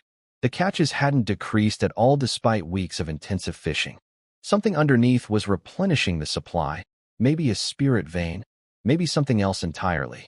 Whatever it was, I wasn't complaining. Standing at my front door, I surveyed my territory. 1,000 meters in every direction, half lake, half land. A few houses, a fish pond behind my building, 6 residents. Not exactly impressive, but it was mine, and it was time to build it up properly. I checked my Lord panel. Foundation building level 9, 6 Lord points from my 6 residents. By Shisan, Qi Dong, Qi Qiu, Lu Yun, Lei Ming, and Chen Feng. The 3 newcomers had settled in yesterday, after one day of fishing convinced them to stay permanently. They'd ordered courtyard cards on credit. Same deal as everyone else. Territory prosperity rating, extremely low. No surprise there. A few buildings and 6 people doesn't make a civilization. First priority, defense. I opened the Lord Marketplace and searched for 3rd-tier formations. 3 options stood out, all specially designed by the Yanhuang Alliance for Lords, scaled down to cover a 1,000-meter radius. The 4 symbols Guardian Formation, 18,000 stones, blocks. Golden Core early stage attacks for 1 incense sticks time. Basic warning system. The 5 elements rotation formation, 25,000 stones, blocks Golden Core mid-stage for half an incense stick. Comes with an illusion maze to trap enemies. The Heaven Canopy Protection Formation, Alliance Special Edition, 35,000 stones, blocks Golden Core late stage for 100 breaths. Comes with an identity card system. Non-card holders cannot enter. 1-button setup, designed for beginner lords. I picked the 3rd one without hesitation. 35,000 stones was steep, but the identity card feature alone was worth it. I could issue ID cards to residents, letting them pass freely while keeping everyone else out. Perfect access control. The formation arrived as a palm-sized octagonal silver disc covered in dense rune patterns with a golden crystal at its center. Along with it came a card-making device and 100 blank jade cards, thin as cicada wings. I bound the formation with a drop of blood, then walked outside and tossed the disc into the air. It hovered at Tenjong height, spinning slowly. I formed hand seals and channeled spiritual power into it. Silver runes erupted outward like a tide, sinking into the ground, the lake, and the sky. In 3 breaths, the entire 1,000-meter territory was wrapped in an invisible force field, undetectable to the eye or spiritual sense. Only Golden Core late-stage cultivators probing at full power might notice the faint spatial distortion. Through the formation, I could sense every life within my territory. Bai Shisan fishing by the lake. Qi Dong cultivating in his courtyard. Qi Qiu making fish soup. The 3 newcomers counting their catches outside Lu Yun's cabin. Then I made my first identity card. I placed a blank jade card into the device, pressed my palm against it, and set my permissions to maximum. Full formation control, card issuance and cancellation, unrestricted access everywhere. The card lit up with golden text. Name, Ninggu. Identity, Lord. Permission, highest. Territory, Ningxian Pavilion. Duration, permanent. I stepped through the formation boundary. No resistance at all. The Lord passes freely, as it should be. Now I had real security. The invincible formation was my nuclear option, expensive and temporary. This new formation was my everyday shield, running constantly, keeping my territory sealed against anyone without a card. Between the two formations, my little patch of lakeside wilderness was becoming one of the most well-defended spots in the region. Golden Core late stage couldn't break in fast enough before I'd activate the invincible formation and hit them with Golden Core 9 peak power. Time to start making this place look like a proper territory. It was time to upgrade everything. My old 3-story building had served its purpose, but as a lord's residence, it was embarrassing. So I went shopping. First, defense. I bought the Heaven Canopy Protection Formation, Alliance Special Edition, for 35,000 stones.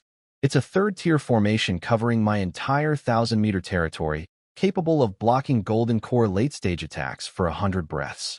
More than enough time for me to activate the invincible formation or escape to Yanhuang Star. The best feature was the identity card system. I got a card-making device and 100 blank jade cards. Only cardholders can pass through the formation. Everyone else gets blocked. Perfect security. I bound the formation with a drop of blood, tossed the disc into the air, and activated it. Silver runes flooded outward in every direction, sinking into the ground, the lake, and the sky. 3 breaths later, my entire territory was sealed inside an invisible barrier, undetectable to anyone below Golden Core late stage. Through the formation, I could sense every living thing within my territory. All 6 residents, going about their business. Complete awareness.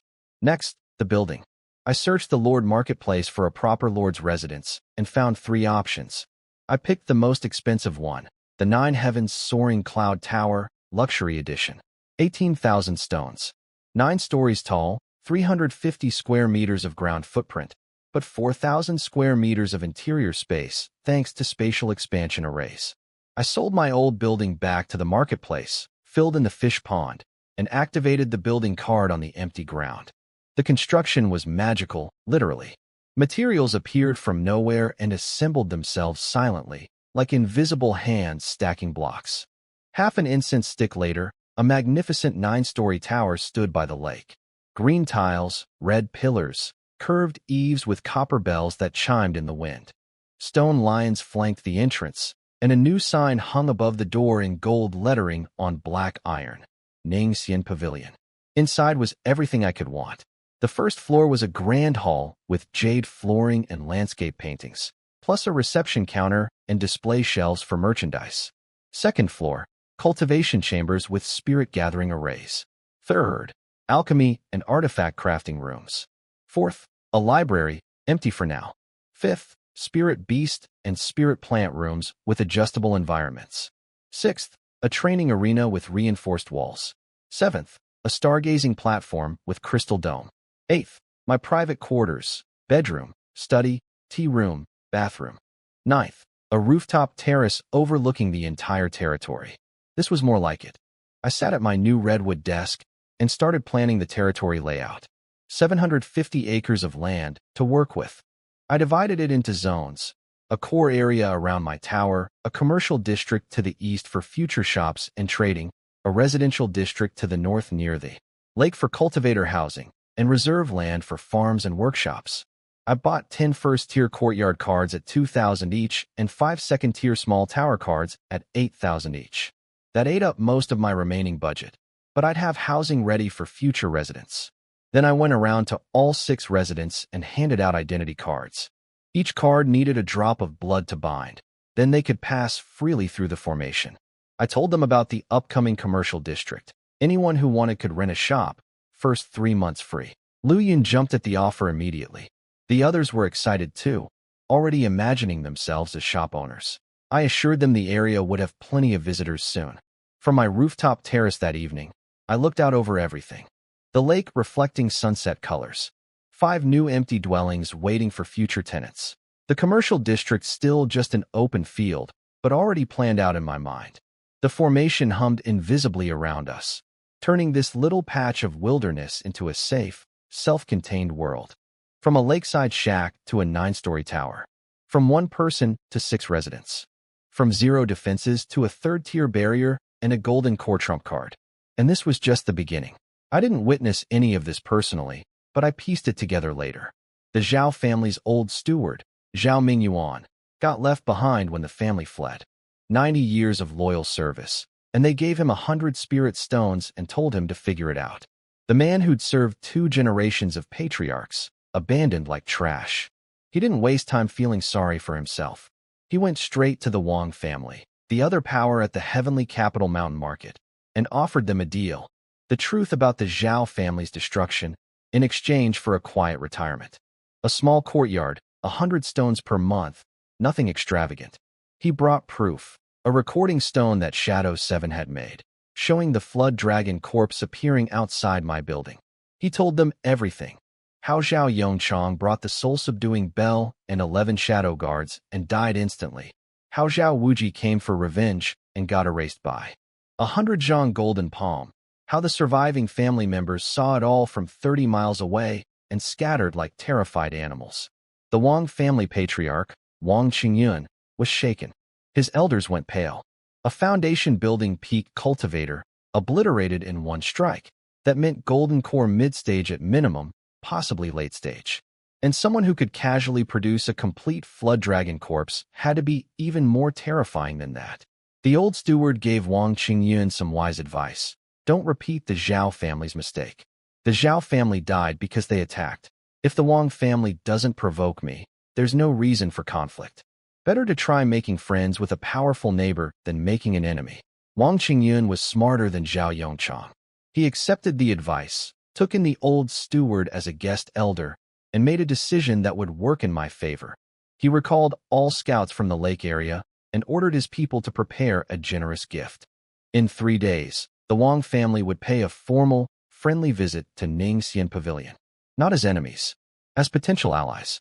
The old steward walked out into the sunlight, leaning on his cane. After 90 years of serving a family that threw him away, he'd traded their secrets for a peaceful old age. Can't say I blame him. As for what the Wang family's visit would bring, well, that was something I'd deal with when it arrived.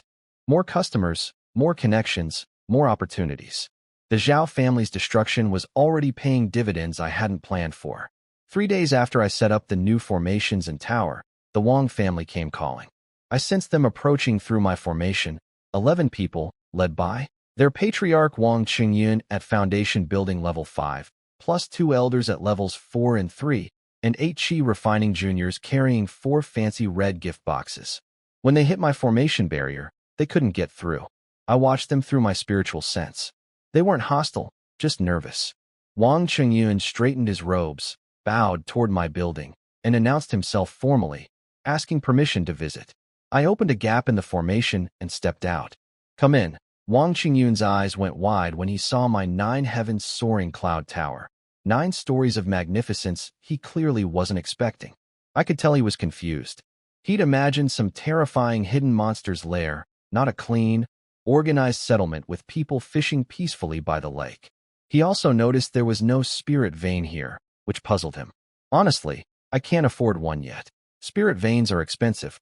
He presented his gifts with extreme politeness. A 500-year purple jade ginseng, a second-tier weapon called the Flowing Cloud Sword, 500 mid-grade spirit stones, premium spirit tea, aged wine, and silk fabrics.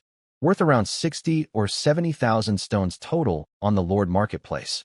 The ginseng alone was a life-saving treasure for foundation-building cultivators, a real sacrifice from their treasury. Smart man. He'd rather lose 30% of his family's treasures than risk becoming the next Zhao family. I invited them inside, served them spirit tea from the marketplace that was actually better than what they'd brought me. Wang Qingyun kept glancing around the hall. The jade floors, the enchanted landscape paintings, the rosewood furniture, getting more impressed and more confused by the minute. I cut to the point. You're not just here for pleasantries. He tensed, then launched into his pitch. The Zhao family's destruction had nothing to do with the Wang family. They harbored no ill will. They just wanted peaceful coexistence. I smiled. Whoever bothers me, I deal with. Whoever doesn't, I leave alone. The Zhao family paid their price.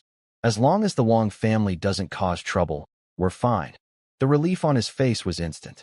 Then I made my move. Actually, I need a favor. He practically leaped out of his chair to agree. I need you to spread the word. Ningxian Pavilion is open for business, spirit fish, pills, talismans, weapons, techniques, dwelling rentals. But the main attraction is the Myriad Immortals pool. 200 spirit stones per use. Chance to receive items from first tier all the way up to third tier, golden core level treasures. He and his entourage stared at me in stunned silence. They'd come prepared to appease a terrifying hidden master, and instead discovered I was running a shop. I could see the calculation behind Wang Qingyun's eyes. Would my business compete with the heavenly capital mountain market? Probably. Did he dare complain? Absolutely not. You're a trading establishment? He managed. That's right. What exactly is this Myriad Immortals pool? His curiosity was genuine. I'd let him see for himself. After all, the best advertising is a personal demonstration. And if his people spent stones at the pool, I'd profit from the fees and collect duplicate copies of anything good they pulled. The Wang family had just walked in as cautious visitors. They were about to walk out as my marketing department. Wang Qingyun sat across from me, trying to play it cool, while his eyes kept drifting toward the Myriad Immortals pool. He asked if it was really true, 200 stones for a chance at golden core level treasures. I invited him to try it himself. Call it a return gift for his generous visit. He agreed immediately. 50 pulls, 10,000 stones total. 5,000 as my fee, 5,000 into the pool. For the patriarch of the most powerful family at the heavenly capital mountain market, this was pocket change. His two elders looked uncomfortable with the expense, but kept quiet. I could tell what he was really doing. He wanted to test whether the pool was legitimate, probe my capabilities, and gather intelligence. Fine by me. Every stone he spent earned me a fee plus a secret duplicate of anything good. He started pulling. The first 10 orbs were disasters. A brick, a dead twig, sand, a rusty iron scrap, half a broken comb. His elders were growing more embarrassed by the second, clearly convinced the pool was a scam. Wang Qingyun stayed calm. He'd already written off the 10,000 stones as the cost of buying my goodwill. If he lost everything, at least he'd earned favor with a mysterious, powerful cultivator. Smart thinking. Around pull 11, things improved slightly. 10 upper-grade condensing chi pills with 3 pill patterns, worth about 1,000 stones. Then a few more batches of low-grade items. Pull 23 produced a jade slip containing a top-grade sword technique worth 2,000 stones. Pull 27, a decent defensive artifact. Pull 30, a bag of second-tier clear mind grass seeds. Rare, valuable if cultivated, and unavailable at his marketplace. By pull 41, he was getting bored. The best result so far was those grass seeds. Nothing close to the legendary golden core treasures I'd advertised. I could see him mentally dismissing the pool as an overblown novelty. Then he opened pull 42. A white jade bottle fell into his palm. Warm to the touch, 7 silver pill patterns etched on its surface, forming a miniature formation diagram. The bottle was sealed with a spirit wood cork and a gold talisman paper stamped with a crimson seal character. Even through all those layers, the medicinal power radiating from inside was overwhelming, pure, refined, containing a sharpness that felt like it could shatter barriers. Like a golden core waiting to be born. I felt the information hit my mind and had to suppress my own reaction. Condensed golden core pill, I announced. 3 pattern quality.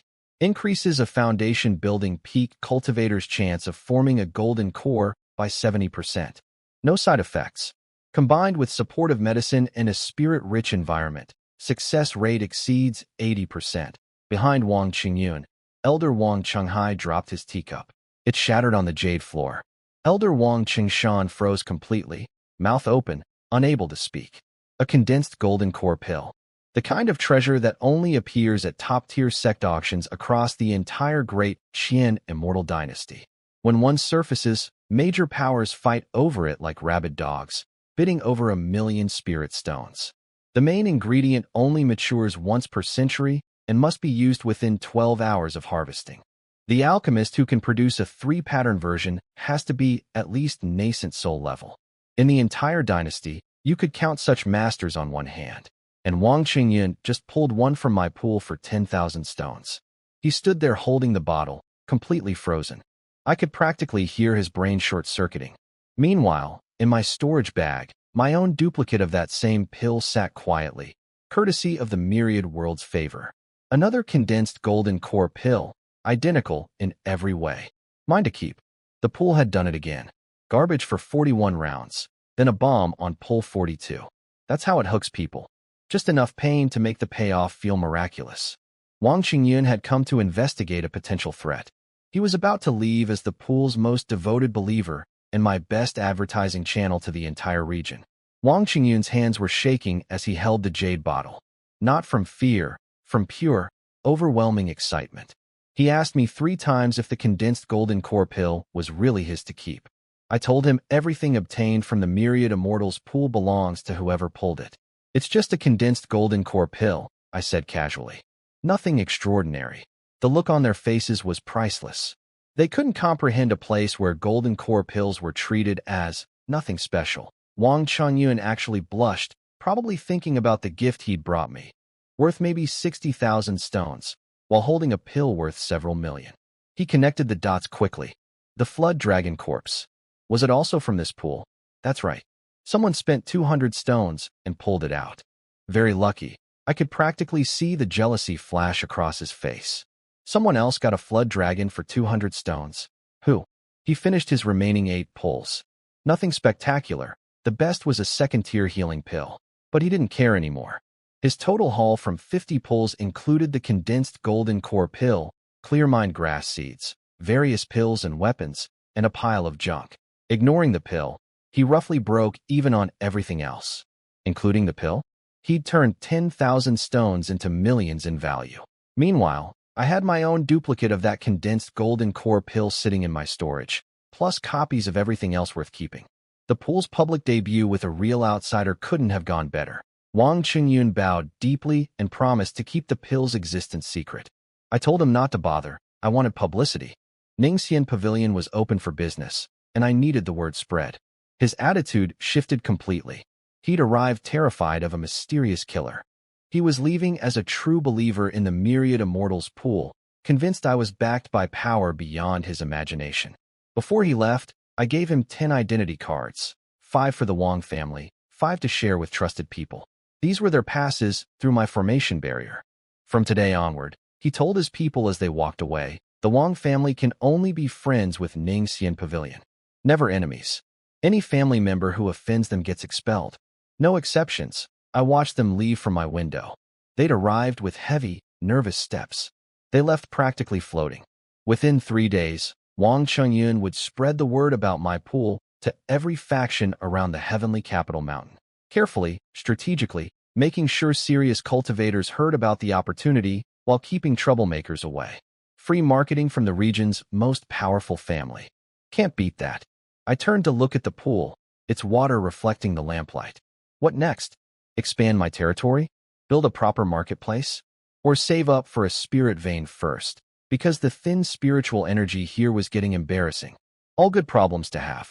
A few weeks ago, I was a broke spirit farmer with a garbage spirit root. Now I was a foundation-building peak lord with a 9-story tower, a 3rd-tier defensive formation, a golden core trump card, and a duplicate condensed golden core pill in my pocket. The wind over the heavenly capital mountain had already shifted, and it was blowing my way. I had a condensed golden core pill sitting in my storage bag, the duplicate I'd secretly received when Wang Qingyun pulled his from the pool. Originally, I'd planned to save up and buy one from the Lord Marketplace. This saved me a fortune. 8 out of 10 chance of success. Better odds than my foundation building attempt, and that had worked out fine. I sealed up Ningxian Pavilion with a closed for seclusion sign and headed back to Yanhuang Star. Golden core breakthroughs required dense spiritual energy, far more than my territory could provide without a spirit vein. I rented a top-tier golden core breakthrough room. 10,000 stones per day, 3 days reserved. 30,000 total. The room came with a spirit gathering formation that concentrated ambient energy to 100 times normal, meridian protection arrays in case of failure, and a 3rd-tier clear mind cushion that kept your mind perfectly calm. Expensive, but dying is more expensive. The room was on the 88th floor of the cultivation tower. Jade walls with natural cloud patterns, a circular platform in the center inscribed with gathering formations. I sat on the cushion and swallowed the pill. The warmth flooded through me instantly. Powerful but gentle, guided by the Great Sun Scripture's Golden Core chapter, which I'd bought for 50,000 stones after reaching foundation building peak. The process took 3 full days. Day 1. My spiritual lake began churning violently, its surface contracting as a vortex formed at the center, pulling in liquid mana and compressing it relentlessly. Day 2. A golden light appeared at the vortex's core, growing steadily brighter and more solid as more mana was crushed into it. Day 3. Noon. The lake had shrunk to a third of its original size. The golden light condensed from egg size to fist size to the size of a pigeon egg, growing impossibly dense and brilliant.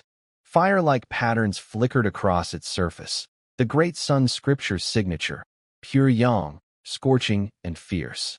Then, a soft hum from deep within my dantian. The golden light contracted to its absolute limit and crystallized into a perfect sphere the size of a longan fruit. Flawless, golden, slowly rotating, devouring surrounding spiritual energy. Golden core. Formed. My aura exploded. Foundation building peak to golden core level 1 in an instant. The mana pouring from the golden core was 10 times purer than before, a true qualitative leap. My spiritual sense expanded from 3 miles to 30. I could see the flow of spiritual energy itself, hear insects crawling far away, distinguish dozens of subtle scents I'd never noticed before. My body transformed too. Denser bones, muscle fibers woven like golden threads, skin faintly glowing with a pale gold sheen. The beginning of a golden body, unique to golden core cultivators. I stood up. My joints crackled like thunder. The power coursing through me was nothing like the invincible formation's temporary boost. That had been borrowed strength, like wearing someone else's armor. This was mine. Real, permanent, responsive to every thought. Walking out of the cultivation room, a fellow cultivator in the hallway sensed my aura and quickly stepped aside with a bow. "Congratulations on your breakthrough, senior." The receptionist downstairs smiled when she felt my presence. "Congratulations on achieving golden core." Back at Ningxian Pavilion, I stood on the 9th floor terrace, looking out over my territory. Everything was the same. The lake, the fishermen, the quiet evening. 3 days gone, nothing changed. Except me. I held up my palm and willed a tiny golden flame into existence. Danfire, a golden core cultivator's signature ability. The flame was only the size of a bean, but the heat distorted the air around it. With this, I could theoretically craft third-tier pills and artifacts, though I had no idea how. For now, it just looked impressive. Within the heavenly capital mountain region, 1,000 miles in every direction, I was now a top-tier existence. Without the invincible formation, I could handle any foundation-building cultivator with ease. Even ordinary early golden core cultivators. Well, I could fight them. Whether I'd win was another question. But the formation was still my trump card, and now it would simulate golden core 9 starting from my actual golden core base. Golden core achieved. Time to start thinking bigger. I wasn't there for what happened next, but I'd piece it together eventually. Wang Qingyun was paranoid the entire journey home. His hand never left his storage bag. He took a back-in trance into the Wang family compound, locked down everyone who'd accompanied him, and rushed straight to their family's forbidden grounds in the back mountain. Their ancestor, Wang Jinyue, had been in seclusion for 30 years, pushing from foundation building level 8 to level 9. Wang Qingyun used a blood-summoning talisman to wake him, the same type the Zhao family had used on their ancestor, reserved only for life-or-death emergencies. The old man came out furious. "Is the family under attack?" "No, ancestor. We found a treasure that will determine the Wang family's future for the next 100 years. Wang Qingyun knelt and presented the jade bottle. Wang Jinyue opened it. His hands started trembling. He'd spent 30 years grinding from level 8 to 9, knowing his chances of ever reaching golden core were less than 10% without external help. Now, holding a 3-pattern condensed golden core pill, 70% base success rate, potentially 80 or higher with proper conditions, the impossible had suddenly become almost certain. Where did this come from? He grabbed his grandson's shoulders. Did you steal it? Buy it at an auction? If someone comes looking for it, Wang Chongyun told him everything. The visit to my shop. The myriad immortals pool. 50 pulls for 10,000 stones. 41 rounds of garbage. Then, on pull 42, the pill appeared. The old man listened in silence, face growing more bewildered with each detail. You're telling me you spent 200 stones and pulled a condensed golden core pill from a pool of water? Yes. And the shop owner just let you take it? He said it was nothing special. Wang Jinyue stared at his grandson for a long time, clearly wondering if the whole family had gone insane. But the pill in his hand was real. He could feel the power inside it. Pure, refined, unmistakable. No illusion could replicate that. He gave clear orders. Absolute secrecy about the pill, strict control over everyone who'd visited my shop, and total obedience toward Ningxian Pavilion. He gives, we accept. He doesn't offer, we don't ask. Never test him. Never be greedy. He also requested 2 identity cards for himself. There was one problem, though. The Heavenly Capital Mountain only had a second-tier spirit vein, not nearly powerful enough to support a golden core breakthrough. Wang Jinyue needed a location with much denser spiritual energy. He looked toward the west, toward my lake. I'll visit Ningxian Pavilion myself when the time comes. The old man's real concern wasn't just meeting me. It was finding a suitable breakthrough location. The pill was only half the equation. Without the right environment, even a 70% pill could fail. That was their problem to solve. For me, the important part was that the Wang family was now completely, irreversibly committed to being my ally. Their ancestors' life literally depended on staying on my good side. You can't buy that kind of loyalty. But apparently, you can pull it from a pool for 200 stones. Standing on my rooftop terrace at dawn, I felt the golden core rotating inside me. Each revolution sent a wave of pure mana through my body, 10 times more refined than anything I'd had at foundation building. My spiritual sense now covered 30 miles, reaching deep into the lake, where I could see fish swimming and water plants swaying. With the invincible formation, I now had nascent soul-level power as my trump card. Within thousands of miles, I finally had real security. Time to think bigger. My 1,000-meter territory was too small. If I wanted to build a proper immortal city, I need to expand to 100 miles. That meant attracting more residents. My 6 tenants came in with their 3-day haul of fish. The numbers were impressive. Bai Shisan had 122 fish, including 15 dragonfish. Qidong had 118 with 0 dragonfish, and Qiqiu had 125. All dragonfish. Every single one. Everyone just stared at him. The man was beyond unfair. I collected their fish, paid them out, and asked if anyone wanted to try the pool. All 6 wanted in. Qiqiu went first. He dropped his stones in and pulled out a dark gold token the size of a palm. One side had a coiled azure dragon with tiny ruby eyes. The back had ancient script nobody could read. Faint formation patterns flickered along the edges. The information from the Myriad Worlds pool hit my mind immediately. Dragon Palace Ruins entry token, 3rd tier. Grants access to the Azure Dragon Palace Ruins outer perimeter. Minimum entry requirement. Nascent soul cultivation. Must be bloodbound. Once bound, the holder can sense the ruins location. Nascent soul requirement? This ruins was high level. And it was somewhere nearby, which explained why this remote corner of the lake had such abundant spirit fish and dragonfish. The ruins were probably influencing the surrounding waters. I told everyone exactly what it was. No reason to hide it. The token was useless to anyone below nascent soul anyway. Qidong's reaction was interesting. He went completely still when he heard Azure Dragon Palace. Something flickered in his eyes. I filed that away. As for me personally, I had 0 interest in exploring any ruins.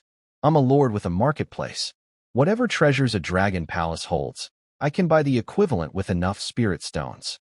Risking my life crawling through ancient traps and fighting guardian beasts. That's for adventurers. I'm a businessman. I'd hold on to my duplicate token, though. Once I set up an auction house, something like this would fetch an astronomical price. A verified entry pass to an Azure Dragon Palace? Nascent soul cultivators would kill for it. Exploring is absolutely not happening. Ever. I have fish to sell and a territory to build. When I mentioned the Dragon Palace Ruins entry token, Qidong's face changed completely. Turns out he and his brother had come to this area specifically because of that ruins. Their sect's old records mentioned that Fallen Dragon Lake used to be called Azure Dragon Palace, home to a powerful azure dragon. When the palace fell, the lake took its current name. Qidong confessed everything. He'd been secretly investigating the ruins this whole time, and initially treated me as a rival treasure hunter. Now he realized how ridiculous that was. I clearly didn't care about some underground ruins when I had the Myriad Immortals pool producing treasures on demand. His theory about why this corner of the lake had endless spirit fish finally clicked for me too. The Dragon Palace ruins underneath were likely radiating energy that sustained the fish population. That explained why my fishing device never came back empty despite weeks of nonstop harvesting. Don't worry, I told him. Eventually, you might reach nascent soul and explore it yourself. As long as they kept buying pills from my shop, advancing was just a matter of time and money. Chicho pocketed the token casually. Free is free. Then everyone took turns at the pool. Qidong went next. 10 pulls. 10 pieces of garbage. Rocks, dead vines, rusty tools, broken tiles. 2,000 stones down the drain. His face went from white to green to black. I told him the granite was a fine specimen. He did not appreciate my humor. Then I may have encouraged him to try again. If it were me, I wouldn't accept that result. He threw in 400 more stones. Got sand and an iron ingot. The man nearly collapsed. His brother had to catch him. 12 pulls total, nothing worth more than 20 stones combined. Meanwhile, his brother pulled a Dragon Palace entry token on his first try. The universe has a sick sense of humor. Bai Shursan went next. 2 pulls. Got a basic talisman manual worth a few hundred stones. Then a top-grade first-tier cultivation pill with 9 patterns. Not bad at all. Lu Yin tried once. The orb cracked open, and a pill dropped into her trembling hand. A foundation-building pill. 9 pattern quality. The kind where even a complete idiot succeeds at breaking through. The hall went dead silent. She'd been stuck at Chi refining level 5 for 5 years with mediocre talent and 0 prospects for foundation building. 1 pull at the pool, 200 stones, and her future was guaranteed. She bowed to me so deeply I thought she'd hit the floor. Your luck, not mine, I said. Though privately, I was thinking, if I'd had this pill back when I was breaking through, I wouldn't have gambled with a 30% ordinary pill like an idiot. Lei Ming got a decent flying sword. Chen Feng got a useful speed-boosting talisman. Both roughly broke even. And Qidong, still nothing. The biggest loser of the day, every single time. Looking at these 2 brothers, one pulling legendary treasures on every attempt, the other getting literal dirt, I felt a strange comfort. At least someone's luck was worse than mine. I needed muscle. Not the kind that eats and complains, the kind that follows orders perfectly and never sleeps. The Lord Marketplace had an entire category for combat puppets. Yanhuang Star's puppet technology is incredible. 3,000 years of merging cultivation with artificial intelligence produced something revolutionary. Unlike the crude corpse puppets used in most cultivation worlds, our smart puppets have intelligent cores that can think, learn, and make tactical decisions. They cast real techniques through embedded spell formations, fight with better coordination than human cultivators, and never panic or retreat. The only downside, they burn through spirit stones like water during intense combat. I browsed the options. Chi refining late-stage guards cost 10,000 stones each, decent for basic security. Foundation building early stage at 50,000. Foundation building mid-stage at 100,000. Foundation building late stage, commander, models at 300,000. These could coordinate lower-level puppets in formation tactics, turning a squad into something far more dangerous than the sum of its parts. My territory was growing. More residents, more visitors coming soon with the Wang family spreading the word, more potential trouble. I couldn't handle everything alone, and my current residents were useless in a real fight. Bai Shursan and Qidong couldn't even handle those 3 bandits without resorting to fist-fighting. But first I needed money. I'd been quietly scaling up operations. After learning about the Dragon Palace ruins likely sitting beneath this stretch of lake, I bought 10 more fully automatic fishing devices. 11 total now, each bringing in over 10,000 stones per day. That's over 100,000 stones daily from fishing alone.